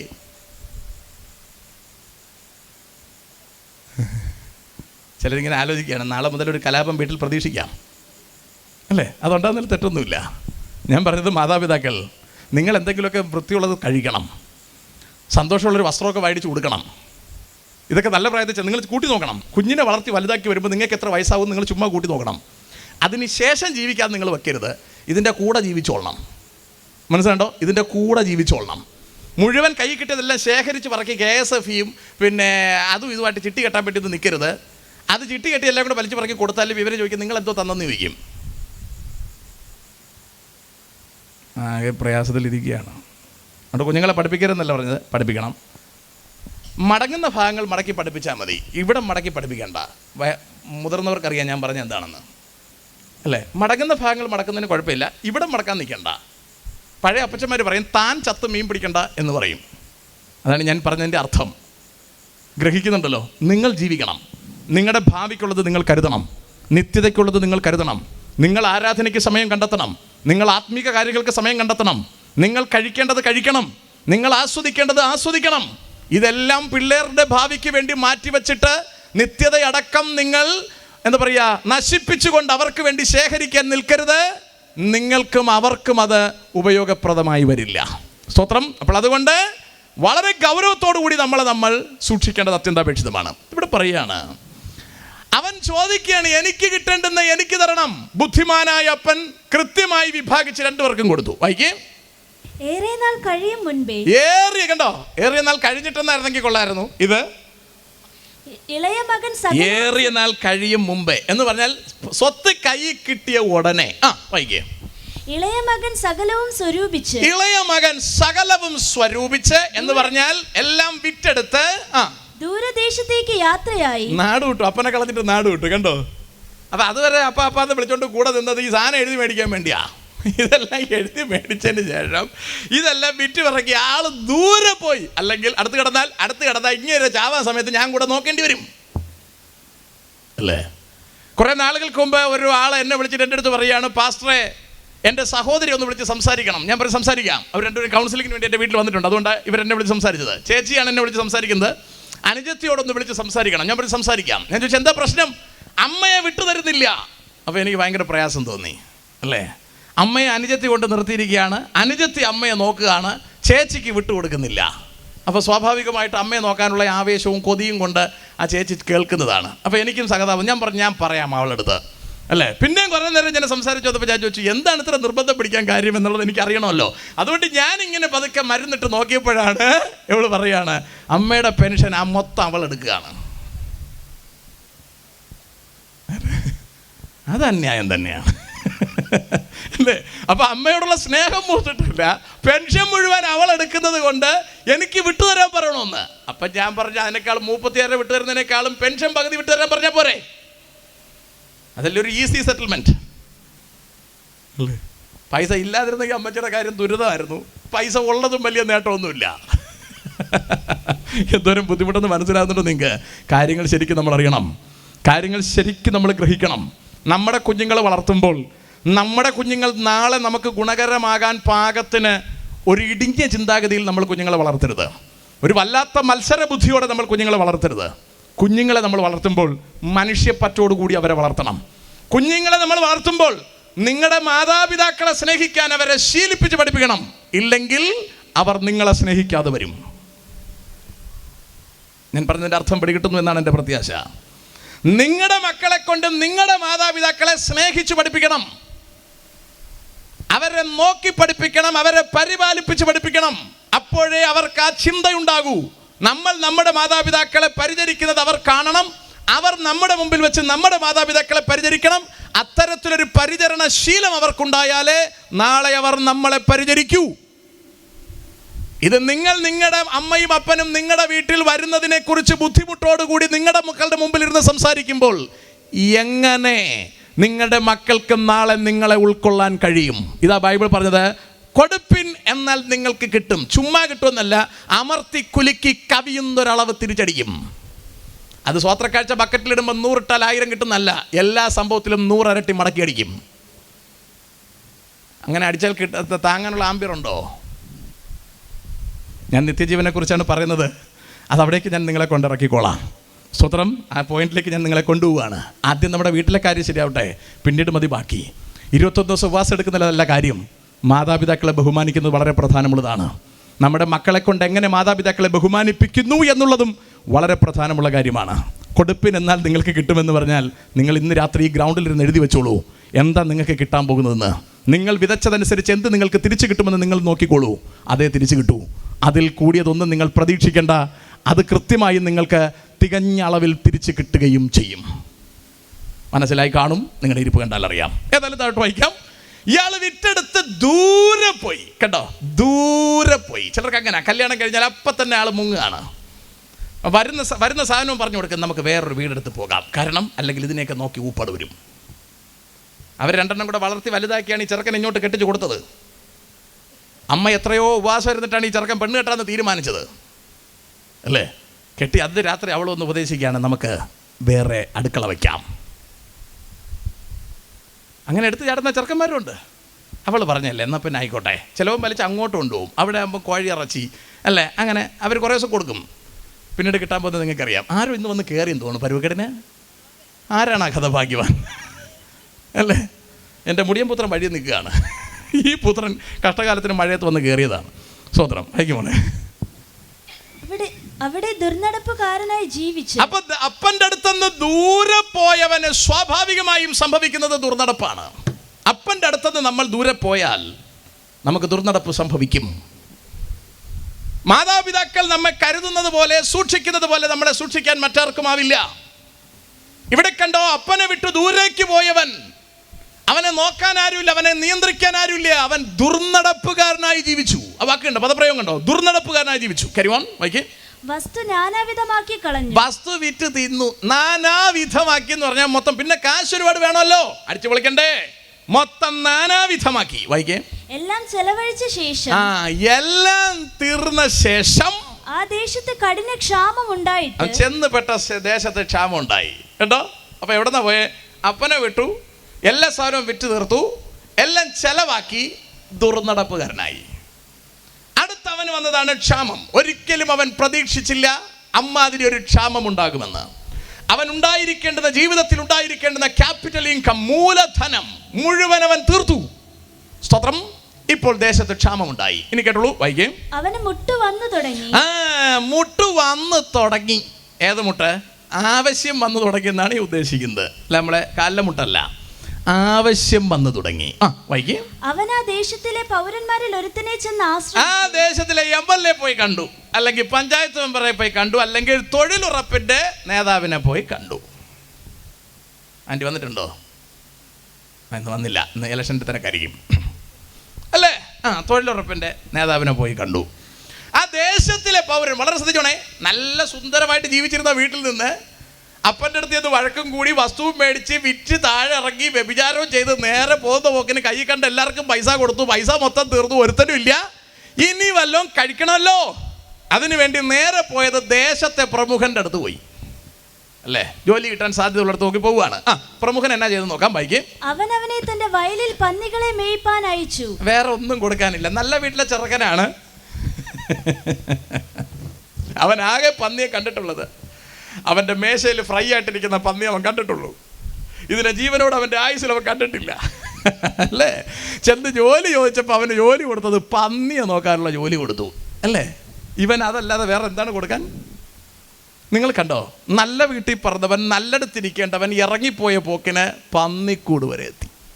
ഞാനും നിങ്ങൾ ഇങ്ങനെ ആയിപ്പോയത്. ഏകൻ്റെ ലംഘനത്താൽ നമ്മളെല്ലാവരും ആ തോട്ടത്തിൽ നിന്ന് പുറത്തായി. നമ്മളിങ്ങനെ നീങ്ങി നീങ്ങി നീങ്ങി നീങ്ങി നീങ്ങി നമ്മുടെ സ്വന്തം അധ്വാനം കൊണ്ട് പന്നിക്കൂട്ടിലെത്തിയിരിക്കുകയാണ്. കണ്ടോ, സ്വന്തം അധ്വാനം കൊണ്ട് മേലോട്ട് കയറാൻ പറ്റില്ല. സ്വന്തം അധ്വാനം കൊണ്ട് നമ്മൾ ഇറങ്ങി ഇറങ്ങി താഴോട്ട് പോവുകയാണ്. താഴോട്ട് പോയി പോയി പോയി പോയി നമ്മൾ പന്നിക്കൂട്ടിലെത്തിയിരിക്കുകയാണ്. ഇനി കേട്ടു നോക്കൂ, വായിക്കേ. പന്നി തിന്നുന്ന വാളവര കൊണ്ട് വയറ് നിറപ്പാൻ അവൻ പന്നി തിന്നുന്ന വാളവര കൊണ്ട് വയറ് നിറപ്പാൻ അവൻ ആഗ്രഹിച്ചു. വാളവര എന്ന് പറഞ്ഞാൽ എന്താണെന്ന് അറിയാമോ? ചിക്കൻ ഫ്രൈയും 65 ഒന്നും അല്ല, മനുഷ്യ മലമടക്കം എല്ലാം അതിനകത്തുണ്ട്. ഞാൻ പറഞ്ഞത് മനസ്സിലുണ്ടോ? നിവർത്തിയില്ലാതെ വന്നപ്പോൾ മൂപ്പർ ഇത് ഇത്തിരി കിട്ടിയിരുന്നെങ്കിലും കൊള്ളാരെന്നൊന്ന് ചിന്തിച്ചു. മനസ്സിലായോ? നമ്മുടെ ആദ്യത്തെ ആട് പോയത് അങ്ങനെ പോയതല്ല. അപ്പൻ്റെ അടുത്ത് എൻ്റെ പങ്ക് താത്തും പറഞ്ഞുകൊണ്ട് വാങ്ങിക്കൊണ്ട് ഇറങ്ങി പോയതല്ല. ആട് ഇങ്ങനെ തിന്ന് അറിയാതെ വഴിതെറ്റി പോയതാണ്. അതിനെ തേടി ആൾ അവിടെ ചെല്ലുകയാണ്. നാണയം കയ്യിൽ നിന്ന് എങ്ങനെയോ ഊർന്നു പോയതാണ്. അതിനെയും തേടി അതിൻ്റെ ഉടമസ്ഥനെ അതിനെ തേടി എടുക്കാൻ വേണ്ടിയിട്ട് വീട് മുഴുവൻ ശുദ്ധിയാക്കുകയാണ്. പക്ഷെ ഇയാൾ അങ്ങനല്ല, സ്വന്തം താല്പര്യപ്രകാരം ഇറങ്ങിപ്പോവുകയാണ്. സ്വന്തം താല്പര്യപ്രകാരമാണ് നമ്മളെല്ലാവരും തോട്ടത്തിൽ നിന്ന് പുറത്തായത്. ആദമിൻ്റെ ലംഘനമാണ് നമ്മളെല്ലാവരും തോട്ടത്തിൽ നിന്ന് പുറത്താക്കിയത്. നമ്മൾ തോട്ടത്തിൽ നിന്ന് പുറത്തായിരിക്കുന്നു. അങ്ങനെ നമ്മൾ പോയി സ്വയരക്ഷയ്ക്കുള്ള ക്രമീകരണങ്ങളെല്ലാം ചെയ്തു. അറ്റ് ലാസ്റ്റ് നമ്മൾ എത്തിപ്പെട്ടത് പന്നിക്കൂട്ടിലാണ്. അവിടെ ചെന്നിട്ട് അയാൾ വാളവര കൊണ്ട്, പന്നി തിന്നുന്ന ഫുഡ് കൊണ്ട് വയറ് നിറയ്ക്കാൻ ആഗ്രഹിച്ചു. ചിന്തിച്ചു പോകും കേട്ടോ. അങ്ങനെയൊക്കെ ആ സ്റ്റേജിലൊക്കെ എത്തുമ്പോൾ അങ്ങനെയൊക്കെ ചിന്തിച്ചു പോകും. എന്തെങ്കിലും കിട്ടിയെങ്കിൽ കൊള്ളായിരുന്നു എന്ന് ചിന്തിച്ചു പോകുന്ന സാഹചര്യം വരും. ഇവിടെ എന്തെങ്കിലും കിട്ടിയാൽ മതി. നല്ല നിലയിൽ ഇരുന്നതാണ്, കയ്യിരിപ്പോണ്ട് താഴോട്ടിറങ്ങി പോയതാ. അങ്ങനെ പോയിട്ടുള്ള ആൾക്കാർ നിങ്ങൾക്കറിയാമല്ലോ. നിങ്ങളിൽ ചിലരെ മുഖം കണ്ടാൽ അറിയാം അല്ലേ? മര്യാദയ്ക്ക് അടങ്ങി ഒതുങ്ങി ജീവിക്കേണ്ട സമയം അത് ജീവിക്കാത്തത് കൊണ്ട് ഇപ്പോൾ വാള വരെ തിന്നുന്ന ആൾക്കാരെ എനിക്കറിയാം. ഇവിടെ നിങ്ങളെനിക്കറിയില്ല, നിങ്ങൾക്കറിയാമല്ലോ. ഒരു മൊത്തം ശ്മശാന മൂകത കാണുമ്പോൾ എന്തൊക്കെയോ ഒരു പരുവക്കേട് എനിക്കറിയാം. Praise the Lord. സ്തോത്രം. അപ്പൻ്റെ വീട്ടിൽ ഇരുന്ന് എൻ്റെത് കിട്ടിയെങ്കിൽ കൊള്ളായിരുന്നു എന്ന് വെച്ച് ചിന്തിക്കുന്ന പിള്ളേർക്കാണ് ഇത് ഗുണം ചെയ്യുക. പന്നിക്കൂട്ടിലിരിക്കുന്നവർക്കും ഗുണം ചെയ്യും. ഞാനത് പറയാം. സെക്കൻഡ് സ്റ്റേജ് നമ്മൾ സംസാരിക്കുമ്പോൾ നിങ്ങൾക്കത് ഗുണം ചെയ്യും. ചില പിള്ളേരെ സംബന്ധിച്ചിടത്തോളം അങ്ങനെ അല്ലേ? അപ്പനെ അമ്മയൊക്കെ കളഞ്ഞിട്ട് പോയെങ്കിൽ കൊള്ളായിരുന്നു. ഈ രക്തത്തിളപ്പിൽ ഇതൊക്കെ തോന്നും. പിന്നീട് രക്തം സ്പീഡിന് പമ്പ് ചെയ്യാൻ പറ്റുന്ന രീതിക്ക് ഫുഡ് കിട്ടാതെ വരുമ്പം പന്നിക്കൂട്ടിലോട്ട് നോക്കേണ്ടുന്ന അന്തരീക്ഷം വരും. ഞാൻ പറഞ്ഞത് മനസ്സിലാകുന്നുണ്ടോ? വീട്ടിൽ ആവശ്യത്തിന് മുട്ടയും കോഴിയും തിന്നുകൊണ്ടിരുന്നവർക്ക് കോഴിത്തീറ്റെങ്കിലും തിന്നാൻ കിട്ടിയിരുന്നെങ്കിലും ആഗ്രഹിക്കുന്ന ഗതി ആലോചിച്ച് നോക്കിയേ. അത് വരാതിരിക്കാനാണ് തിരുവഴുത്ത് ഈ കാര്യങ്ങൾ വളരെ കൃത്യമായി സംസാരിച്ചിരിക്കുന്നത്. സ്തോത്രം. ഞാൻ പറഞ്ഞു വിടുകയാണേ. വായിച്ചോ. എങ്കിലും ആരും അവന് കൊടുത്തില്ല. കൂടെയുള്ള ഒരു പണിക്കാരനും യവൻ ഈ സാധനം കൊടുത്തില്ല അല്ലേ? കൂടെയുള്ള ഒരു പണിക്കാരനും ഇവനെ പന്നിയുടെ ഫുഡ് കഴിക്കാൻ പോലും അനുവാദം കൊടുത്തില്ല. വായിക്ക്. അപ്പോൾ സുബോധം വന്നിട്ട് അവൻ. ഇതൊരു ഭാഗ്യാട്ടോ. നമ്മൾ ആടിൻ്റെ കേസിൽ സുബോധം വന്ന് തിരിച്ചു വന്നു എന്ന് കണ്ടില്ല. ദ്രമ്മയുടെ കേസിൽ സുബോധം വന്ന് തിരിച്ചു വന്നു നമ്മൾ കണ്ടില്ല. ഇവിടെ നമ്മളൊരു പുതിയ വാക്ക് കാണുകയാണ്, സുബോധം വന്നു. ചിലരെ സംബന്ധിച്ചിടത്തോളം ഏത് വാളവര തിന്നുന്ന സിറ്റുവേഷൻ എത്തിയാലും സുബോധം വരില്ല. എത്ര പ്രതിസന്ധിയിലെത്തിയാലും ആൾക്ക് സുബോധം വരില്ല. അവർ ഈ ലവോദിക്ക ചർച്ചിൻ്റെ സൈസാണ് എന്ന് പറഞ്ഞാൽ, ഞങ്ങൾ തൃപ്തനാണ്, ഞങ്ങൾ നന്നായിരിക്കുന്നു, ഞങ്ങൾ സമ്പന്നനായിരിക്കുന്നു എന്നൊക്കെ പറഞ്ഞ് നിർഭാഗ്യനും അരിഷ്ടനും കുരുടനും നഗ്നനും എന്നറിയാതിരിക്കുന്നു. അത് ഗതികേടാണ്. ഈ അറിവിലേക്ക് നമ്മൾ വരുന്നതാണ് വിജയം. എന്ന് പറഞ്ഞാൽ എനിക്ക് തെറ്റ് പറ്റി എന്നും ഞാനിപ്പം നിൽക്കുന്ന സ്ഥലം ഞാൻ നിൽക്കേണ്ട സ്ഥലമല്ല എന്നും ഈ ഗതികേടിൽ ഞാൻ ജീവിക്കേണ്ട ആവശ്യമില്ല എന്നും എനിക്ക് മടങ്ങിപ്പോകേണ്ടുന്ന ആവശ്യം ഉണ്ടെന്നും ഞാൻ ഇറങ്ങി വന്ന സ്ഥലത്തേക്ക് തിരിച്ചു പോകാൻ ഒരു ആക്സസ് ഉണ്ടെന്നും നമ്മൾ തിരിച്ചറിയുമെങ്കിൽ നമുക്കൊരു വിടുതലുണ്ടാകും. Praise the Lord. ആ തിരിച്ചറിവ് വലിയ പ്രധാനമാണ്. നമ്മളെ ദൈവം സൃഷ്ടിക്കുമ്പോൾ ദൈവത്തിൻ്റെ സാദൃശ്യ സ്വരൂപത്തിൽ സൃഷ്ടിച്ചു എന്ന് പറഞ്ഞാൽ ചിന്തിക്കാനുള്ള സുബോധം നമുക്ക് തന്നിരിക്കുന്നു. ഇവിടെ എന്ത് സംഭവിച്ചു എന്ന് പറഞ്ഞാലും ഈ മനുഷ്യൻ്റെ കാര്യത്തിൽ നമുക്ക് പറയാനുള്ളൊരു ഗുണം, ഒരു നേട്ടം, പന്നി തിന്നുന്ന വാളവര തിന്നാൻ കൊതിച്ചപ്പോൾ അത് ആരും കൊടുത്തില്ലെന്ന് വന്നപ്പോൾ അയാൾക്ക് സുബോധം വന്നു. കേട്ടാ, ക്യാരം ബോർഡ് കളിക്കുമ്പോൾ നമ്മൾ സ്ട്രൈക്കർ അടിക്കുന്ന ഒരു പൊസിഷനുണ്ട്. അത് നമ്മൾ സ്ട്രൈക്ക് ചെയ്യുമ്പോൾ അത് കറക്റ്റായിട്ടൊന്ന് കൊള്ളുന്നുണ്ടെങ്കിൽ നമ്മൾ ഉദ്ദേശിക്കുന്ന പോയിന്റ്സ് നമുക്ക് ലഭിക്കും അല്ലേ? ഉദ്ദേശിക്കുന്നതിനെയൊക്കെ നമുക്ക് കുഴിക്കകത്തോട്ട് തള്ളിയിടാൻ പറ്റും. അതുപോലെ കർത്താവ് ഇയാളെ കൊണ്ട് പന്നിക്കൂട്ടി ചെന്നു, കറക്റ്റായിട്ട് ഇത് സ്ട്രൈക്കായി, ആൾക്ക് സുബോധം വന്നു അല്ലേ? സുബോധം വന്നപ്പോഴേ പുള്ളി മനസ്സിലാക്കുന്നത്, അയ്യോ ഞാൻ പന്നിക്കൂട്ടിലാണ് ഇരിക്കുന്നത് അല്ലേ? അയാൾക്ക് ബോധം വന്നു. ഇന്ന് രാത്രിയിൽ നമുക്ക് ആ ബോധം വരണം. ഞാൻ ഇങ്ങനെ ഇരുന്നാൽ മതിയോ? ഞാൻ ഇങ്ങനെ ജീവിച്ചാൽ മതിയോ? ഞാൻ ഇങ്ങനെ കർത്താവിനെ സേവിച്ചാൽ മതിയോ?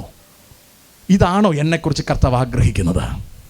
എൻ്റെ ജീവിതം ഇങ്ങനെ ദുരിതപൂർണ്ണമാവുവാനാണോ എൻ്റെ കർത്താവ് ആഗ്രഹിക്കുന്നത്? ഇത് ചിന്തിക്കേണ്ടുന്ന ഒരു ഉത്തരവാദിത്വം നമുക്കുണ്ട്. ചിന്തിക്കാൻ പാകമായൊരു തലച്ചോറ് കർത്താവ് നമുക്ക് നൽകിയിട്ടുണ്ട്. നാം തുഴഞ്ഞ് നേരെ കയറേണ്ട, കർത്താവ് നമുക്ക് വേണ്ടി ഒരു വഴി തുറന്നു വച്ചിട്ടുണ്ട്. നമ്മൾ നമുക്കായി ഒരു വഴി ഒരുക്കാൻ ശ്രമിക്കേണ്ട, നമ്മൾ നമുക്കായി ഒരു സെറ്റിൽമെന്റ് ഉണ്ടാക്കാൻ ശ്രമിക്കേണ്ട.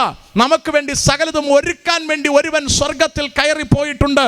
അവൻ ഇവിടെ നമ്മൾ ജയിക്കേണ്ടുന്നതെല്ലാം ജയിച്ചവൻ തന്നെയാണ്. അവൻ പറഞ്ഞിരിക്കുന്നു, നിങ്ങളെ ഞാൻ ഇരിക്കുന്നിടത്തേക്ക് കൊണ്ടുപോകാം. Praise the Lord. അതുകൊണ്ട് നമ്മൾ ഇവിടെ കിടന്ന് കിണഞ്ഞു പരിശ്രമിക്കേണ്ട. നമ്മുടെ ശ്രമങ്ങൾ മുഴുവൻ പാഴാണ്. നമ്മൾ സിമ്പിളായിട്ടിരുന്ന് ചെയ്യേണ്ടുന്നത് മാത്രം ചെയ്താൽ മതി. നമുക്ക് ഈ ഗതികേടിൽ നിന്ന് കയറുവാൻ കഴിയും. പ്രതിസന്ധിയുടെ പീക്കിലെത്തിയപ്പോൾ ആ മനുഷ്യന് സുബോധം വന്നു. ഇനിയാണ് നമ്മുടെ വിഷയത്തിലേക്ക് കടക്കുക. ഓക്കെ, വായിക്കാം. എന്റെ അപ്പന്റെ എത്ര കൂലിക്കാർ ഭക്ഷണം കഴിച്ച് ശേഷിപ്പിക്കുന്നു. സുബോധം വന്നപ്പോൾ നല്ല കാര്യമൊക്കെ ചിന്തിക്കുകയാണ്. എൻ്റെ അപ്പൻ്റെ വീട്ടില് എത്ര ജോലിക്കാര് ഭക്ഷണം കഴിച്ചിട്ട് മിച്ചം വെക്കുന്നു. ഇയാൾ തിന്നാൻ ആഗ്രഹിക്കുന്നത് എച്ചിൽ കൂട്ടിയിട്ടിരിക്കുന്ന സാധനം തിന്നാനാണ് ആഗ്രഹിക്കുന്നത്, അല്ലേ? ആ മനുഷ്യൻ അവിടെ കിടന്ന് ചിന്തിക്കട, എൻ്റെ വീട്ടിൽ എൻ്റെ അപ്പൻ്റെ ജോലിക്കാര് തിന്ന് മിച്ചം വെക്കുന്നെന്ന് പറഞ്ഞാൽ മകനായിരുന്ന യവൻ്റെ പൊസിഷൻ എന്തായിരുന്നു നിങ്ങൾ ആലോചിക്കുക.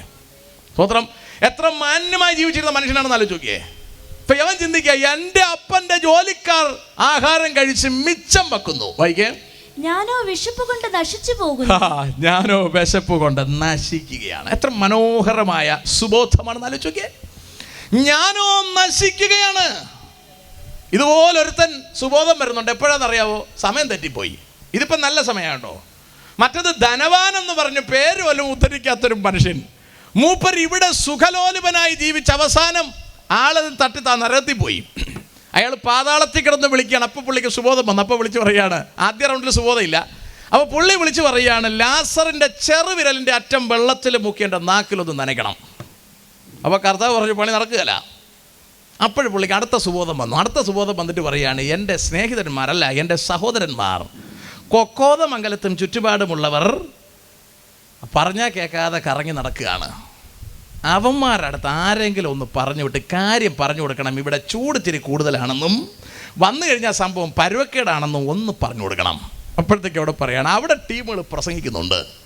അവന്മാർ പ്രസംഗിക്കുന്ന വേണമെങ്കിൽ കേട്ടാൽ മതി, ഇല്ലെങ്കിൽ അവന്മാരും ഇവിടെ വരട്ടെ. കണ്ടോ? അപ്പം മൂപ്പർക്ക് സുബോധം വന്നു. എപ്പോഴാ? ഇച്ചിരി വൈകിപ്പോയി. പാതാളത്തിൽ പോയ ശേഷമാണ് സുബോധം വന്നത്. അതുകൊണ്ട് പിടിച്ചിരിക്കരുത്. അവിടെ ചെന്നിട്ട് സുബോധം വരാമെന്ന് വിചാരിക്കരുത്. ഈ രാത്രിയിൽ സുബോധം വരണം. മറ്റന്നാൾ ആർക്ക് ഓട്ടിടണമെന്ന് ഇപ്പോൾ സുബോധം വരണം. മറ്റന്നാൾ വൈകുന്നേരത്ത് സുബോധം വന്നിട്ട് കാര്യമില്ല. കരി പുരട്ടിയതിന് ശേഷം അയ്യോ പോയിട്ട് കാര്യമില്ല, ഇപ്പോൾ തീരുമാനിക്കണം. ഞാൻ പറഞ്ഞു മനസ്സിലുണ്ടോ? അതുപോലെ നമ്മൾ തട്ടിപ്പോയതിന് ശേഷം കുഴിക്കകത്ത് പോയിട്ട് തീരുമാനിക്കരുത്, അയ്യോ ഒരു കാര്യം കൂടെ ചെയ്യാനുണ്ടായിരുന്നു, ഇപ്പം ചെയ്യണം. ഇപ്പോൾ രക്ഷാദിവസം, ഇപ്പോൾ സുപ്രസാദകാലം. കല്യാണത്തിൻ്റെ വക്കിൽ വന്ന് നിൽപ്പോട്ടെങ്കിൽ 2 വട്ടം ചിന്തിക്കണം. പറഞ്ഞ് മനസ്സിലാകുന്നുണ്ടോ? രാത്രിയുടെ യാമങ്ങളിൽ ഇരുന്ന് പഞ്ചാര അടിക്കും പോലെ അല്ല കെട്ടിച്ചെന്ന് കഴിയുമ്പോഴുള്ള രീതി. സംഭവത്തിൻ്റെ രീതി വേറെയാണ്. ഊപ്പാട് വരും. മനസ്സിലാകുന്നുണ്ടോ? അപ്പോൾ നിങ്ങൾ ചിന്തിച്ചു പോകും, കല്യാണത്തിന് മുമ്പ് ഉറങ്ങാൻ പറ്റില്ല, ശേഷം ഉറങ്ങാൻ പറ്റുന്നില്ല. മനസ്സിലാകുന്നുണ്ടോ? 2 വട്ടം ആലോചിക്കണം. പഞ്ചാരടിക്കുന്ന മോശമാണെന്ന് ഞാൻ പറയത്തില്ല, അത് നടക്കട്ടെ. കഴുത്തിൽ കയറ് വീഴാതിരിക്കാൻ നോക്കിക്കോണം. വീട് കഴിഞ്ഞാൽ പണ്ടത്തെ അപ്പച്ചന്മാർ പറയും പോലെ ഒറ്റ അരിശത്തിന് കിടത്തി ചാടിയ 7 അരിശത്തിനും കയറാൻ പറ്റൂല. മനസ്സിലാകുന്നുണ്ടോ? ഞാൻ കൗൺസിലറാണ്. എൻ്റെ അടുത്ത് ആൾക്കാർ വന്നിരുന്നത് കരയുന്നത് കണ്ടിരുന്നുകൊണ്ടാണ് ഞാൻ ഈ പറയുന്നത്. ഇഷ്ടംപോലെ ആൾക്കാർ കരയാറുണ്ട്. ഞാൻ അവർക്ക് ഇഷ്ടംപോലെ വെള്ളം കൊടുക്കാറുണ്ട്, ആശ്വാസ വാക്കുകൾ പറഞ്ഞു കൊടുക്കാറുണ്ട്, വെച്ചനുഭവിച്ചോളാൻ പറഞ്ഞു കൊടുക്കാറുണ്ട്. പഴയ അപ്പച്ചന്മാർ പറയും, നീന്താത്ത മാട് വെള്ളം കുടിക്കും എന്ന് പറയും. പറഞ്ഞാൽ കേൾക്കാത്ത വവ്വാല് ബാക്കി നിങ്ങൾക്കറിയാം. ഞാൻ പറഞ്ഞു മനസ്സിലാകുന്നുണ്ടോ? ഇതെല്ലാം പഴയ അപ്പച്ചന്മാർ പറയുന്ന അറിഞ്ഞുകൂടാത്തോണ്ടല്ല, ശരിക്കും അറിവിൽ നിന്നാ പറയുന്നത്. ഇപ്പം ഈ വെപ്രാളത്തിൽ നമുക്കിതൊക്കെ തോന്നും. അപ്പോൾ എല്ലാം തന്നെങ്കിൽ ഞാനിപ്പോൾ ശരിയാക്കി തരായിരുന്നു. എടുത്ത് ചാടിയവൻ ചെന്നിരിക്കുന്നുണ്ടോ പന്നിക്കൂട്ടിൽ? അവന് സുബോധം വന്ന് തിരിച്ചു വരാൻ പറ്റിയത് ഭാഗ്യത്തിന്. അവൻ എല്ലാ ദുർനടപ്പും കാണിച്ചെങ്കിലും പെണ്ണും കെട്ടി 2 പിള്ളേരും ആയില്ല. എങ്കിൽ കൂട്ടി തന്നെ ചാവേണ്ടി വന്നനെ. ഈ പോയ പോക്കിന് വല്ലതിനെ എടുത്തോട്ട് പോയിരുന്നെങ്കിലേ അവന് പന്നിക്കൂട്ടിൽ നിന്ന് തിരിച്ചു വരാക്കൂല. ഇതെല്ലാം കൂട്ടത്തോടെ എവിടെ നിന്ന് വരാൻ? ഇവന് സുബോധം വന്നാലും ബാക്കിയുള്ളവന് സുബോധം വരട്ടെ. സ്തോത്രം. ചിലരാലോചിക്കുകയാണ് എല്ലാം പറ്റി ഇനി പറഞ്ഞിട്ട് കാര്യമില്ല, കഴിഞ്ഞ കൊല്ലം വരാത്തത്. സ്തോത്രം. അതിൻ്റെ ടൈം കഴിഞ്ഞു. ടൈം കഴിഞ്ഞിട്ടില്ലാത്തവരുണ്ടെങ്കിൽ ഇപ്പോൾ രക്ഷാദിവസം, ഇപ്പോൾ സുപ്രസാദകാലം. 2 വട്ടം ആലോചിച്ചോണം. 2 വട്ടം ആലോചിച്ചോണം. സ്തോത്രം. ഇന്ന് എനിക്ക് വാട്സപ്പിൽ എവിടെ നിന്ന് ഒരു ഫോട്ടോ വന്നു. സ്ഥലം ഞാൻ മറന്നുപോയി. എവിടെ നിന്ന് പോലീസുകാരിട്ടിരിക്കുന്ന ഫോട്ടോയാണ്. നല്ലൊരു പെൺകൊച്ച് ട്രെയിനിൻ്റെ മുമ്പിൽ ചാടി പീസായി കിടക്കുന്നതിൻ്റെ എൻ്റെ മുഖത്തിൻ്റെ പടം. അത് എവിടത്തതാണ് ആരുടേതാണെന്ന് അറിയാൻ പാടില്ലാത്തതുകൊണ്ട് അവർ ആ കൊച്ചിൻ്റെ ഫേസിൻ്റെ പടം എടുത്ത് ഇട്ടിട്ടുണ്ട്. അപ്പോൾ എനിക്കിങ്ങനെ വന്നു, ഞാനത് നോക്കി അയ്യോ ഞെട്ടിപ്പോയി. കഴിഞ്ഞ രാത്രിയിൽ കാമുകനുമായിട്ട് വഴക്കൂടിയതായിരിക്കാം. രാവിലെ റെയിൽവേ ട്രാക്കിൽ ഇത് നടക്കുന്നു. ചിലപ്പോൾ ഒരു വീട്ടിൽ ഒരെണ്ണേ കാണത്തുള്ളൂ. അത് മരുന്ന് കുടിച്ച് കിട്ടിയതായിരിക്കും. ഞാൻ പറഞ്ഞത് മനസ്സിലാണ്ടോ? പന്നിക്കൂട്ടിൽ വെച്ച് സുബോധം വന്നാൽ രക്ഷപ്പെടാനുള്ള സാധ്യതയുണ്ട്. പാതാളത്തിൽ സുബോധം വന്നിട്ട് കാര്യമില്ല. മടങ്ങി വരാനുള്ള അവസരം നഷ്ടപ്പെട്ട ശേഷം സുബോധം വന്നിട്ട് കാര്യമില്ല. ഇന്ന് രാത്രിയിൽ സുബോധം വന്നെങ്കിൽ കൊള്ളായിരുന്നു. ആ സുബോധത്തിനായി നമ്മൾ പ്രാർത്ഥിക്കണം. നമ്മുടെ കുഞ്ഞുങ്ങൾക്ക് വേണ്ടി നമ്മൾ പ്രാർത്ഥിക്കണം. നമുക്കറിയാമെന്നുള്ളവർക്ക് വേണ്ടി നമ്മൾ പ്രാർത്ഥിക്കണം. സുബോധമില്ലാതെ നടക്കുന്നവരെ കണ്ടാൽ അവർക്ക് വേണ്ടി പ്രാർത്ഥിക്കണം. അത് നമ്മുടെ ഉത്തരവാദിത്വമാണ്. ആ കുഞ്ഞുങ്ങൾക്ക് സുബോധം വരണം. കാരണം അവരെല്ലാം ദൈവത്തിൻ്റെ സാദൃശ്യത്തിലും സ്വരൂപത്തിലും സൃഷ്ടിച്ചിരിക്കുന്നവരാണ്. അവർക്ക് അങ്ങനെ ഭവിക്കട്ടെ എന്ന് ചിന്തിക്കരുത്. അത് ഇന്ന ആളുടെ മക്കളല്ലേ വെച്ച് അനുഭവിക്കട്ടെ എന്നൊന്നും ചിന്തിക്കരുത്. ആർക്കാണ് പ്രതിസന്ധി എന്നറിഞ്ഞാലും അതൊരു മനുഷ്യക്കുഞ്ഞാകയാൽ, അത് സ്വർഗത്തിലെ കർത്താവിൻ്റെ സാദൃശ്യത്തിലും സ്വരൂപത്തിലും സൃഷ്ടിച്ചിരിക്കുന്നതാകയാൽ, നിങ്ങളുടെ ശത്രുവിൻ്റെ കുഞ്ഞായാൽ പോലും അതിൻ്റെ രക്ഷയ്ക്ക് വേണ്ടി പ്രാർത്ഥിക്കേണ്ടുന്ന ഉത്തരവാദിത്വം നിങ്ങൾക്കുണ്ട്. ആ കുഞ്ഞിന് വേണ്ടി പ്രാർത്ഥിച്ചാൽ അതുകൊണ്ട് മാത്രം നിൻ്റെ കുഞ്ഞിനെ സ്വർഗത്തിലെ ദൈവം പരിപാലിക്കും. Praise the Lord. ഞാൻ മടങ്ങി വരികയാണ്. ആൾക്ക് സുബോധം വന്നു.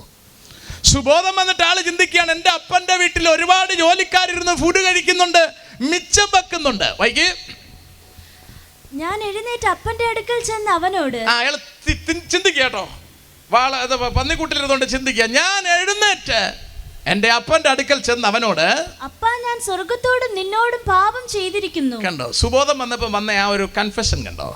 നമുക്കിത് പറയണം കേട്ടോ, സുബോധം വന്നാൽ നമുക്ക് തെറ്റ് തിരിച്ചറിയാൻ പറ്റും. അപ്പനെ ചീത്ത പറയുന്ന മക്കളുണ്ട്, അമ്മയെ ചീത്ത പറയുന്ന മക്കളുണ്ട്.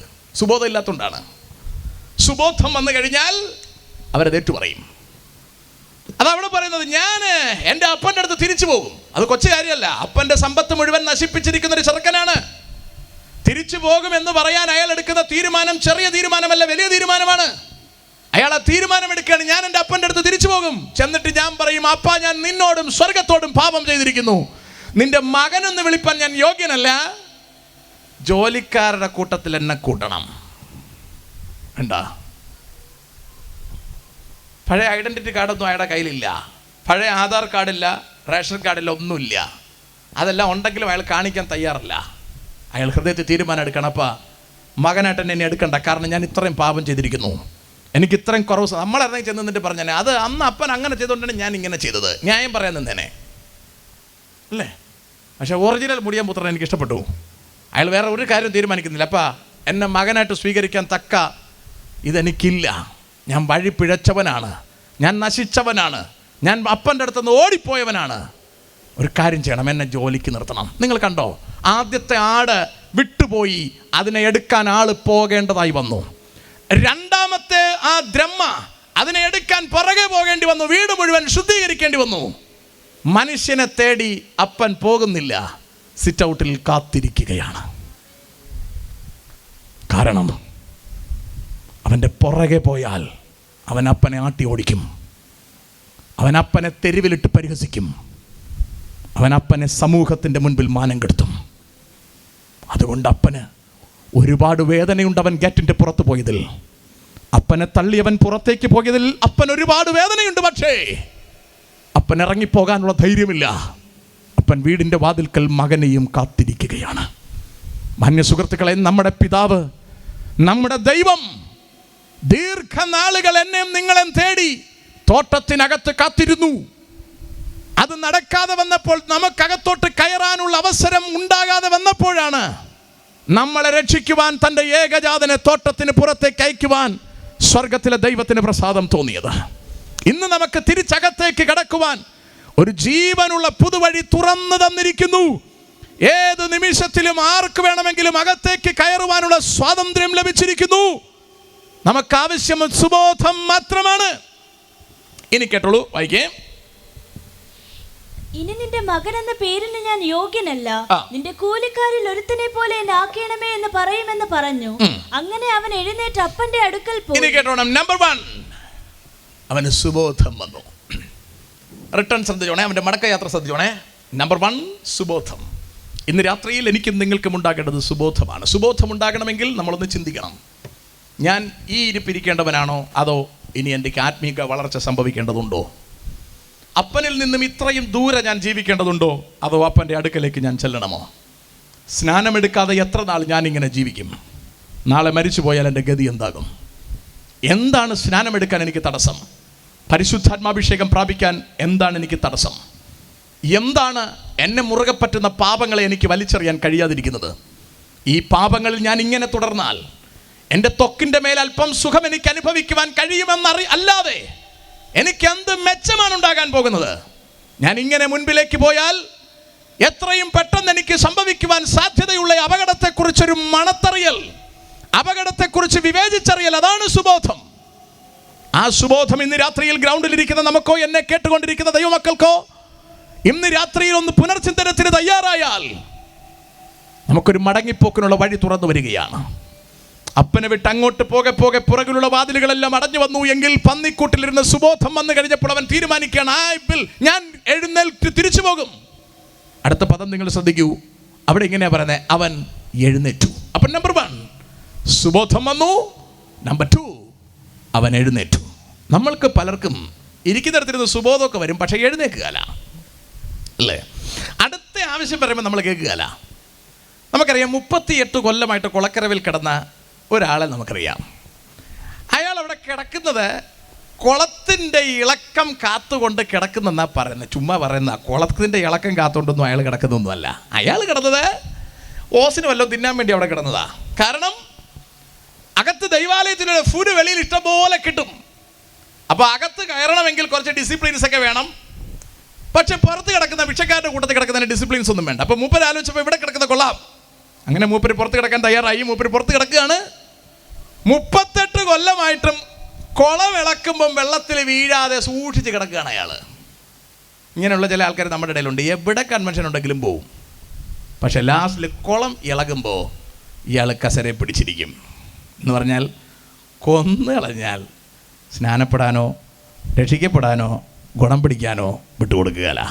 കൺവെൻഷൻ നെടുമങ്ങാടുണ്ടെങ്കിലും പോവും, കാട്ടാക്കടയിൽ പോവും, ഇങ്ങോട്ട് തിരിഞ്ഞാൽ വെഞ്ഞാറമൂട് വരെ പോവും, പറ്റുമെങ്കിൽ കൊട്ടാരക്കര TPM കൺവെൻഷനും പോയി കളയും, അല്ലേ? സൗകര്യം കിട്ടിയാൽ മാരാമണ്ണിലും പോവും, കുമ്പനാടും പോവും. പക്ഷെ കൊന്നു കളഞ്ഞാൽ ചാക്ക് കെട്ടും പെടത്തില്ല, വെള്ളത്തിലിറങ്ങത്തുമില്ല. തീരുമാനമാണ്. അതാണ് കർത്താവ് അവനെ കണ്ടിട്ട് ചോദിച്ചു, എന്താണ് ഇവിടെ കിടക്കുന്നത്? അവൻ മൂപ്പർ ഞാൻ 38 കൊല്ലമായിട്ട് കിടക്കുകയാണ്. എന്ന് പറഞ്ഞാൽ യേശുക്രിസ്തു ജനിക്കുന്നതിനും 8 കൊല്ലം മുമ്പേ ഇവിടെ കിടക്കുകയാണ്. യേശുക്രിസ്തു അവിടെ വരുമ്പോൾ മൂപ്പർക്ക് 30 വയസ്സേ ഉള്ളൂ, അല്ലേ? ഇവൻ ഇവിടെ കിടക്കാത്തതായിട്ട് 38ആയി. അപ്പോൾ യേശുക്രിസ്തു ജനിക്കുന്നതിനും 8 കൊല്ലം മുമ്പ് ഇവിടെ കിടക്കുക. കർത്താവ് വെച്ചു, എന്താ സൗഖ്യമാകാൻ താല്പര്യമുണ്ടോ? അവൻ താല്പര്യം ഉണ്ടെന്നോ ഇല്ലെന്നോ പറഞ്ഞില്ല. നമ്മൾ പറയും പോലെ ഞഞ്ഞാമുഞ്ഞ ന്യായം പറഞ്ഞു. എന്താണ്? വേറെ ന്യായം പറഞ്ഞു. അത് മീറ്റിങ്ങിന് പോകാൻ പറ്റുന്നത് പന്നിക്ക് തിന്നാൻ കൊടുക്കണം, അല്ലേ? നമ്മളും അങ്ങനെയാണ്. എന്താ സഹോദര വരാത്തതെന്ന് ചോദിച്ചാൽ അന്യായ ന്യായം പറയും. ഒന്നും ഗുണമുള്ള ന്യായമല്ല, ഒന്നുമായിട്ട് ബന്ധമില്ലാത്ത ന്യായം പറഞ്ഞു കളയും. അതുപോലെ ഈ കുളക്കരവിൽ കിടക്കുന്ന അപ്പൂപ്പൻ ന്യായം പറയുകയാണ്. സൗഖ്യമാകാൻ മനസ്സുണ്ടോ? അയാൾ പറഞ്ഞു, എന്നെ ആരും വെള്ളത്തിലിടാനില്ല. തമ്പുരാൻ പറഞ്ഞു, ഞാൻ നിന്നെ ഇറക്കാന്ന് പറഞ്ഞില്ല, എടുക്കടാ കിടക്ക പോടാന്ന് പറഞ്ഞു. മനസ്സിലായോ? അയാൾ കിടക്ക എടുത്തോണ്ട് ഒരു ഒറ്റ പോക്ക് എവിടെ കൂടെ പോയെന്ന് ഒരു പിടിയില്ല. അയാൾക്ക് വാസ്തവത്തിൽ ഒരു അസുഖവും ഇല്ല, നമ്മളെപ്പോലെ തന്നെയാണ്. സ്വതന്ത്രം അയാൾക്ക് ഈ ചാക്ക് കിട്ടൊക്കെ കളയാനൊരു മടിയാ. നമ്മൾ കളയാൻ പറഞ്ഞപ്പോൾ അത് ഭർത്താവിന് ഇഷ്ടമില്ല, ചുമ്മയാണ്. അയാളോട് ചോദിക്കാൻ പറയും, ഇവളുടെ പറഞ്ഞാൽ കേൾക്കത്തില്ല, അല്ലേ? പിന്നെ നമ്മൾ ഇവളോട് ചോദിച്ചപ്പോൾ അത് കുടുംബശ്രീയിൽ ആർക്കും ഇഷ്ടമില്ല, അല്ലേ? ഇങ്ങനെ പലരുടെയും കാര്യം പറയും, അവർക്കിഷ്ടമില്ല ഇവർക്കിഷ്ടമില്ല. വാസ്തവത്തിൽ ഈ സാധനത്തിനാണ് ഇഷ്ടമില്ലാത്തത്. അതുകൊണ്ടാണ് ഇതൊക്കെ മനസ്സിലാക്കിയിട്ടാണ് ശലോമോനോ ആരോ പറഞ്ഞു വെച്ചിരിക്കുന്നത്, ഭോഷനെ ഉരലിലിട്ട് ഉലക്ക കൊണ്ട് അവില് പോലെ ഇടിച്ചാലും അവൻ്റെ ഭോഷത്വം മാറുകയില്ല. ഞാൻ പറഞ്ഞ മനസ്സിലായോ എന്തോ? ഇനി ഇച്ചിരി മഴ പെയ്താലും വേണ്ടുകാലം തോന്നുന്നു. അറിഞ്ഞോണ്ടല്ലേ പറഞ്ഞാണ് അത്? ശരി അല്ലേ? ഞാൻ പറഞ്ഞ മനസ്സിലാകുന്നുണ്ടോ? ഭോഷനെ ഉരലിലിട്ട് ഉലക്ക കൊണ്ട് അവില് പോലെ ഇടിച്ചാലും ഗുണം പിടിക്കുകയല്ല. സ്വതന്ത്രം എങ്കിലും പരുവത്തിനൊരു തട്ട് കിട്ടിയാൽ ചിലപ്പോൾ ശരിയാവും കേട്ടോ. എങ്ങനെയൊന്ന് സംഭവം ഒന്ന് കയറിയിട്ടുണ്ട്. ബാക്കിയോട് വായിക്കേ. ദൂരത്ത് നിന്ന് തന്നെ അപ്പൻ അവനെ. അപ്പൊ പുള്ളിക്കാരൻ എന്ത് ചെയ്യാ? സുബോധം വന്നു, എഴുന്നേറ്റു. അടുത്ത നമ്മളെ അപ്പന്റെ അടുക്കൽ പോയി. അപ്പന്റെ അടുക്കലേക്ക് പോയി. കണ്ടോ, 3 കാര്യം അവിടെ പറയാ. സുബോധം വന്നിട്ട് എഴുന്നേറ്റിട്ട് അപ്പന്റെ അടുക്കലേക്ക് പോയി. 3 കാര്യം അവൻ ചെയ്തേ. ഇനി അപ്പൻ ചെയ്യുന്ന കാര്യം ശ്രദ്ധിച്ചോണേ, വായിക്കേ. ദൂരത്ത് നിന്ന് തന്നെ അപ്പൻ അവനെ കണ്ടു. അപ്പൻ ദൂരത്ത് നിന്ന് അവനെ കണ്ടു. അപ്പൊ അതിന്റെ അർത്ഥം അപ്പൻ ദീർഘ ദിവസങ്ങളായി അവൻ പോയതിനു ശേഷം സിറ്റ് ഔട്ടിൽ ചാരുകസേര വിട്ട് ഇങ്ങനെ നോക്കിയിരിക്കാൻ എൻ്റെ ചെറുക്കം വരുമെന്നും പറഞ്ഞ് അവൻ എക്കാലത്തേക്കും പോയതാണെന്ന് പ്രതീക്ഷിച്ചിട്ട് അപ്പന് പ്രതീക്ഷയില്ല. എവിടെ പോയാലും എൻ്റെ മകൻ തിരിച്ചു വരുമെന്നും എന്നെ കാണാതെ അവൻ ഉറങ്ങാൻ പറ്റത്തില്ലെന്നും എൻ്റെ ചൂടിലാണ് അവൻ കിടന്നുറങ്ങുന്നതെന്നും ഒക്കെ ചിന്തയുള്ള അപ്പൻ മകനെ കാത്തിരിക്കുക. പക്ഷേ അവൻ കൈ നിറച്ച് കാശുള്ളത് കൊണ്ടും ആരോഗ്യമുള്ളത് കൊണ്ടും ദുർനടപ്പുകാരനായി ജീവിച്ച് പന്നിക്കുട്ടി ചെന്നെത്തിയിട്ടാണ് അവൻ തിരിച്ചു വരുന്നത്. അപ്പൻ ദൂരത്ത് നിന്നവനെ കണ്ടോ? നീളത്തിൻ്റെ മുടിയൊക്കെ വളർത്തിയിട്ടുണ്ട് കേട്ടോ. പാൻറ്റൊക്കെ ഇപ്പോഴത്തെ ന്യൂജൻ പയ്യന്മാരിടും പോലെ അവിടെ ഇവിടെ കീറിയ പാൻറ്റാ. ഇപ്പോഴത്തെ പിള്ളേർ കീറിയിടുന്നതാണ്, മറ്റേ അങ്ങനെയല്ല, നിവർത്തികേട് കൊണ്ട് കീറിയതാ അല്ലേ. പണ്ട് നമുക്കൊക്കെ ഉള്ള കളിപ്പാട്ടം പാളയാണ് അല്ലേ, അറിയത്തില്ല നിങ്ങൾക്ക്? പാളയിൽ നമ്മളെ ചണങ്ങെന്ന് പറയും അല്ലേ, അറിയാമല്ലോ അതല്ലേ? അത് തന്നെ. നമ്മളതിൽ കയറി ഇരുന്ന് കൊടുക്കും, എന്നിട്ട് ഇങ്ങനെ പിടിച്ചുകൊണ്ടിരിക്കും, മറ്റവനെ കൊണ്ട് വലിപ്പിക്കും അല്ലേ. കുറേ ദൂരം അവൻ വലിച്ചുകൊണ്ട് പോകുമ്പം പാള കീറും, പിന്നീട് നമ്മുടെ പാൻറ്റും കീറും അല്ലേ അല്ലേ. ഇപ്പോഴത്തെ പിള്ളേർക്കൊക്കെ അത് ന്യൂജൻ പരിപാടിയാണ്. ഇപ്പോൾ പിള്ളേർക്കൊക്കെ കളിപ്പാട്ടമൊക്കെ വേറെ സെറ്റപ്പാണ് അല്ലേ. അപ്പോൾ പണ്ട് നമ്മൾ കീറിയത് തന്നെ ഇടും. കാരണം ഒരു വീട്ടിൽ 3-4 പിള്ളേരുണ്ടെങ്കിൽ മേളിൽ നിന്നൊരു താഴോട്ടുള്ള എല്ലാവരും ഇത് തന്നെയാണ് ഇടുന്നത് അല്ലേ. ഞാനൊക്കെ ജ്യേഷ്ഠൻ്റെ പഴയ ഉടുപ്പുകളിട്ടാണ് സ്കൂളിലൊക്കെ പോയിരുന്നതും അവൻ്റെ പഴയ പുസ്തകങ്ങൾ വെച്ചാണ് പഠിച്ചിരുന്നതും അല്ലേ. പണ്ട് അങ്ങനെ തന്നെയാണ്. പിന്നെ ചിലപ്പോൾ ഈ മൂത്ത പിള്ളേർ ഒരു കൊല്ലം കൂടി ഇരുന്നാൽ പുസ്തകം ഇല്ലാതെ വരും അല്ലേ. അങ്ങനത്തെ എന്തെല്ലാം ബുദ്ധിമുട്ടുകളാണ്. ഇപ്പോൾ അങ്ങനെയൊന്നുമില്ല. ഇപ്പോൾ പിള്ളേർക്ക് എല്ലാം പുതിയ ബുക്കുകൾ വാങ്ങിച്ചാലേ പറ്റത്തുള്ളൂ. എല്ലാം പുതിയത്. സ്വത്രം ശ്രദ്ധിക്കുന്നുണ്ട്. അടുത്തിരിക്കുന്നവർ ഉറങ്ങുന്നുണ്ട് നോക്കിക്കോണേ. 1-2 പേര് ഉറങ്ങുന്നുണ്ട്, തട്ടി കൊണ്ട് തിരുത്തിക്കോളൂ. ഇപ്പോൾ വിട്ടേക്കാം. 9 മണി കഴിഞ്ഞാൽ ഉറങ്ങുമെന്ന് എനിക്കറിയാം. എങ്കിലും മുടിയം പുത്തൻ്റെ കാര്യമായതുകൊണ്ട് 10 മിനിറ്റ് കൂടെ പറഞ്ഞ് ഇപ്പോൾ വിട്ടേക്കാം. സ്വത്രം തിരിച്ചു വരാം. അപ്പോൾ അപ്പൻ ദൂരത്ത് നിന്ന് കണ്ടിട്ട് ആളിനെ തിരിച്ചറിഞ്ഞിട്ട് എന്നാ ചെയ്തത്? വൈകി അപ്പൻ ഓടുകയാണ്. ഇത്ര നല്ല അപ്പനെ നിങ്ങൾക്ക് വേറെ എവിടെയെങ്കിലും കാണാൻ പറ്റുമോ?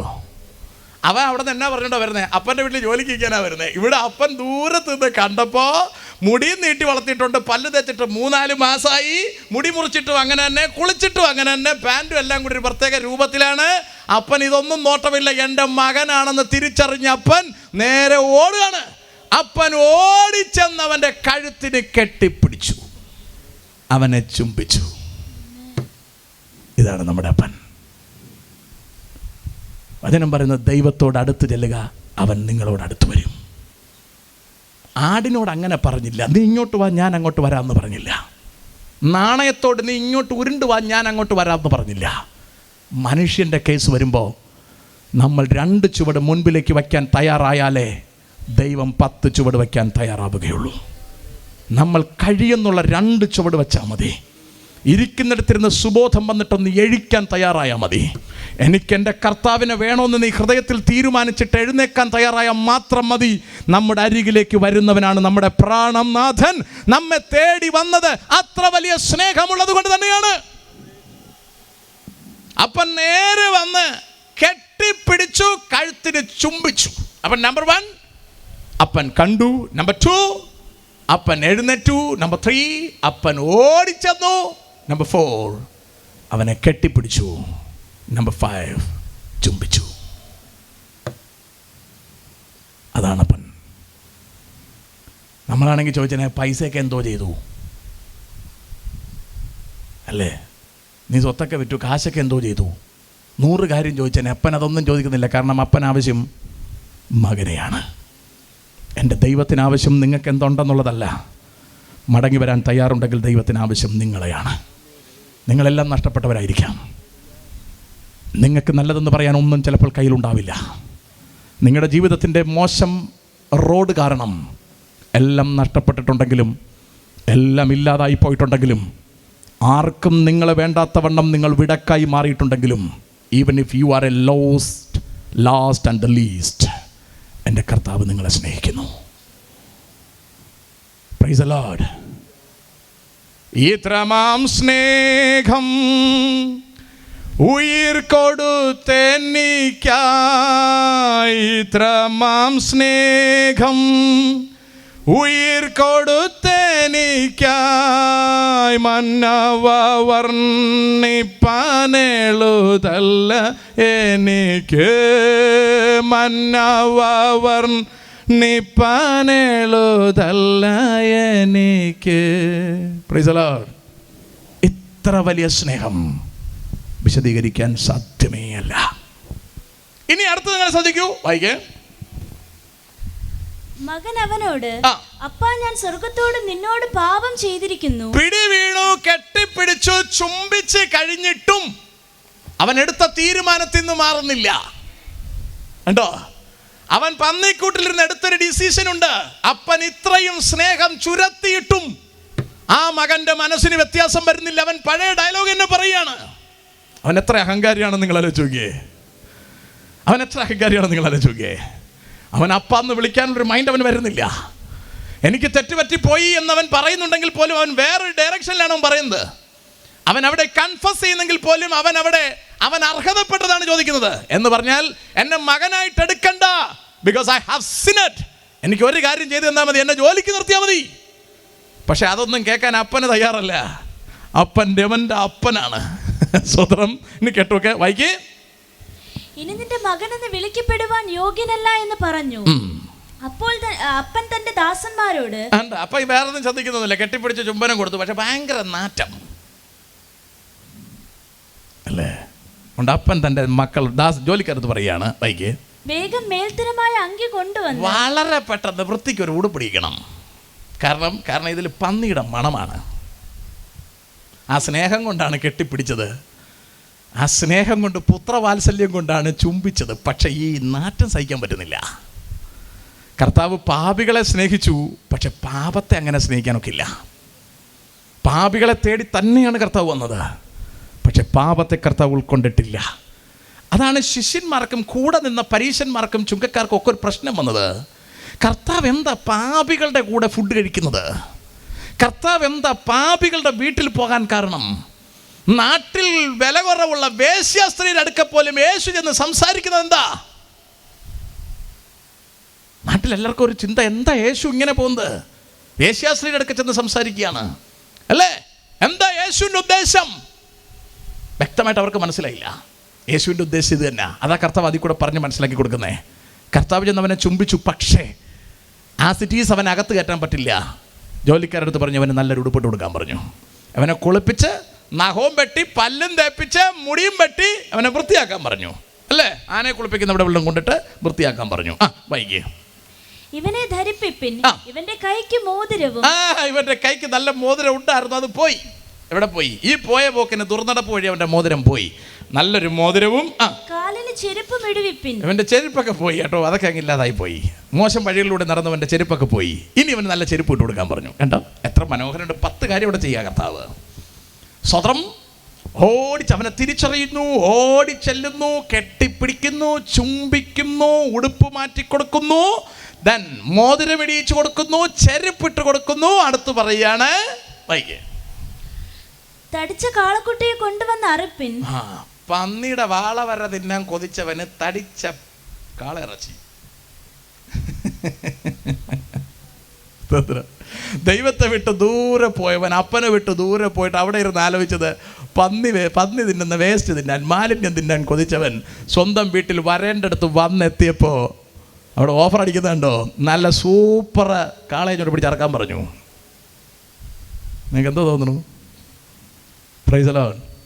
അപ്പൻ്റെ വീട്ടിൽ മേത്തരമായതിരിക്കുമ്പോൾ നിങ്ങൾ എന്തിന് പന്നിക്കൂട്ടിലിരിക്കണം?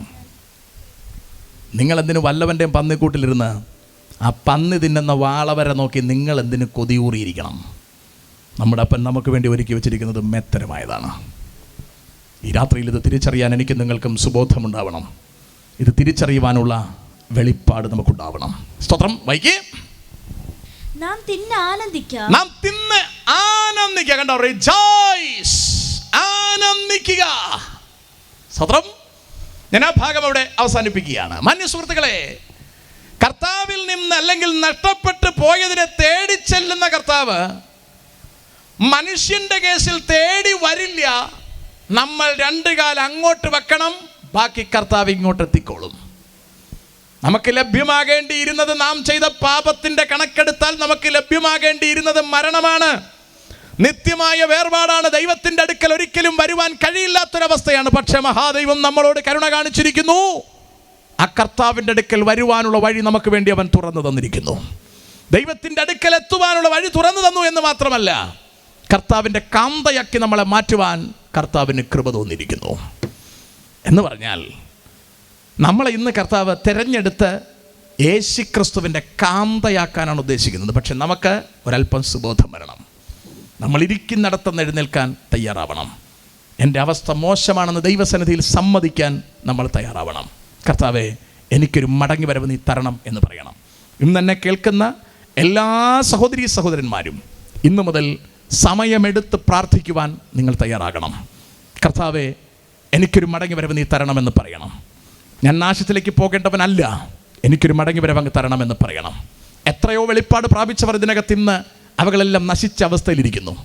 എത്രയോ ആത്മീക ഉന്നമനം ഉണ്ടായിരുന്ന പലരും ഇന്ന് അവകളെല്ലാം തകർന്നു പോയ അന്തരീക്ഷത്തിലിരിക്കുന്നു. മാന്യ സുഹൃത്തുക്കളെ, ഇന്ന് രാത്രി ഒരു മടങ്ങിപ്പോക്കിൻ്റെ ദിവസമാകട്ടെ. ഇനി പന്നിക്കുട്ടിൽ ഞാൻ ഇരിക്കില്ലെന്ന്, ഇനി മ്ലേച്ഛമായത് എന്തെങ്കിലും തിന്ന് ഞാൻ ആസ്വദിച്ചിവിടെ ഇരിക്കില്ലെന്ന് നമ്മൾ ഇന്ന് രാത്രി തീരുമാനമെടുക്കാൻ തയ്യാറാകാം. ഞാൻ മടങ്ങിപ്പോകുമെന്ന് തീരുമാനിക്കാൻ തയ്യാറാകാം. അവിടെ പറയുന്നത് നമുക്ക് ഉല്ലസിക്കാമെന്നാണ്, നമുക്ക് ആനന്ദിക്കാമെന്നാണ്. വെളിപ്പാട് പുസ്തകം 19-ാം അധ്യായം 7-ാം വാക്യത്തിലേക്ക് വന്ന് ഒരു വാക്യം കൂടെ വായിച്ച് നമുക്ക് അവസാനിപ്പിക്കാം. വെളിപ്പാട് പുസ്തകം 19-ാം അധ്യായം 7-ാം വാക്യം.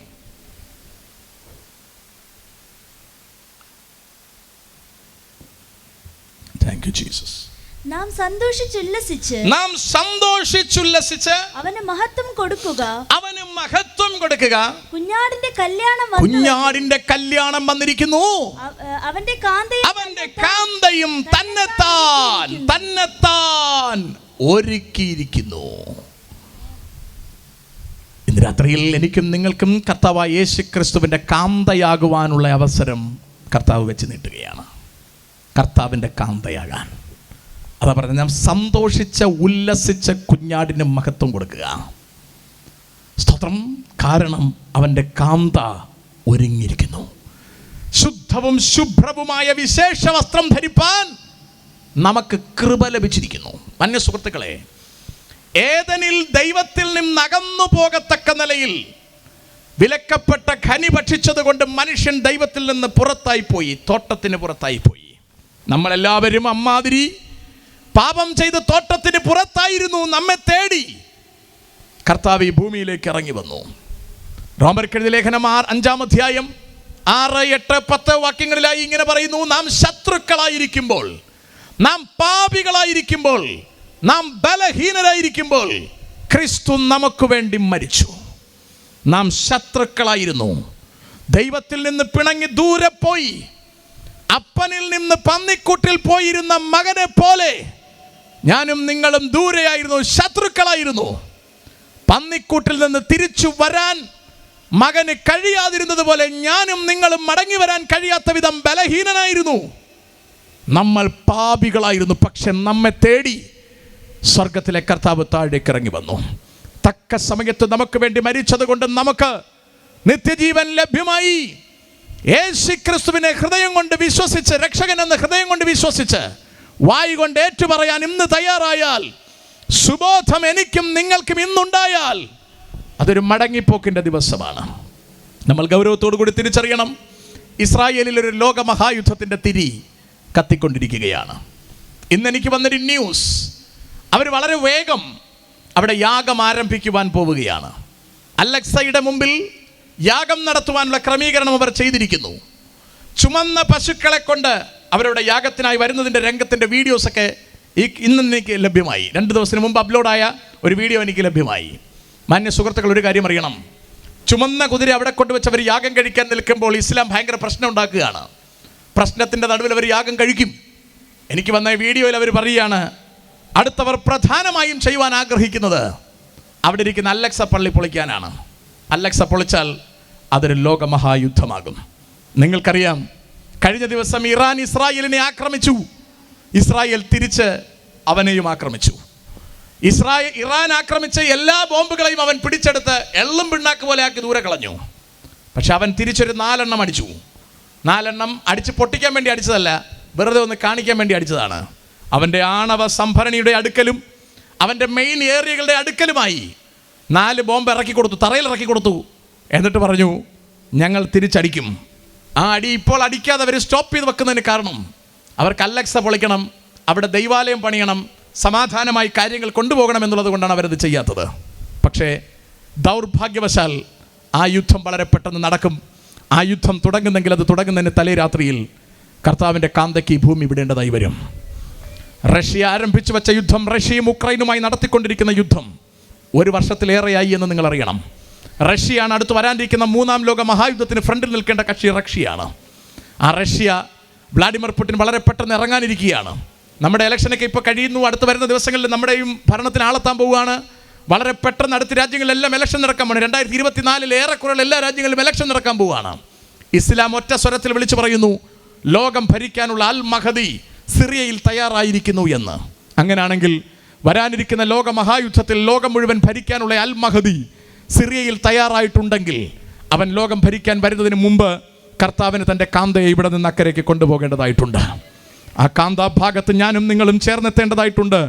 സുബോധം വർദ്ധിക്കേണ്ടുന്ന ദിവസം അടുത്തിരിക്കുന്നു എന്ന് തിരിച്ചറിയണം. ഇനി അധിക നാൾ നമുക്കിവിടെ കറങ്ങിപ്പറ്റി നിൽക്കാനാവില്ല എന്ന് നിങ്ങൾ തിരിച്ചറിയണം.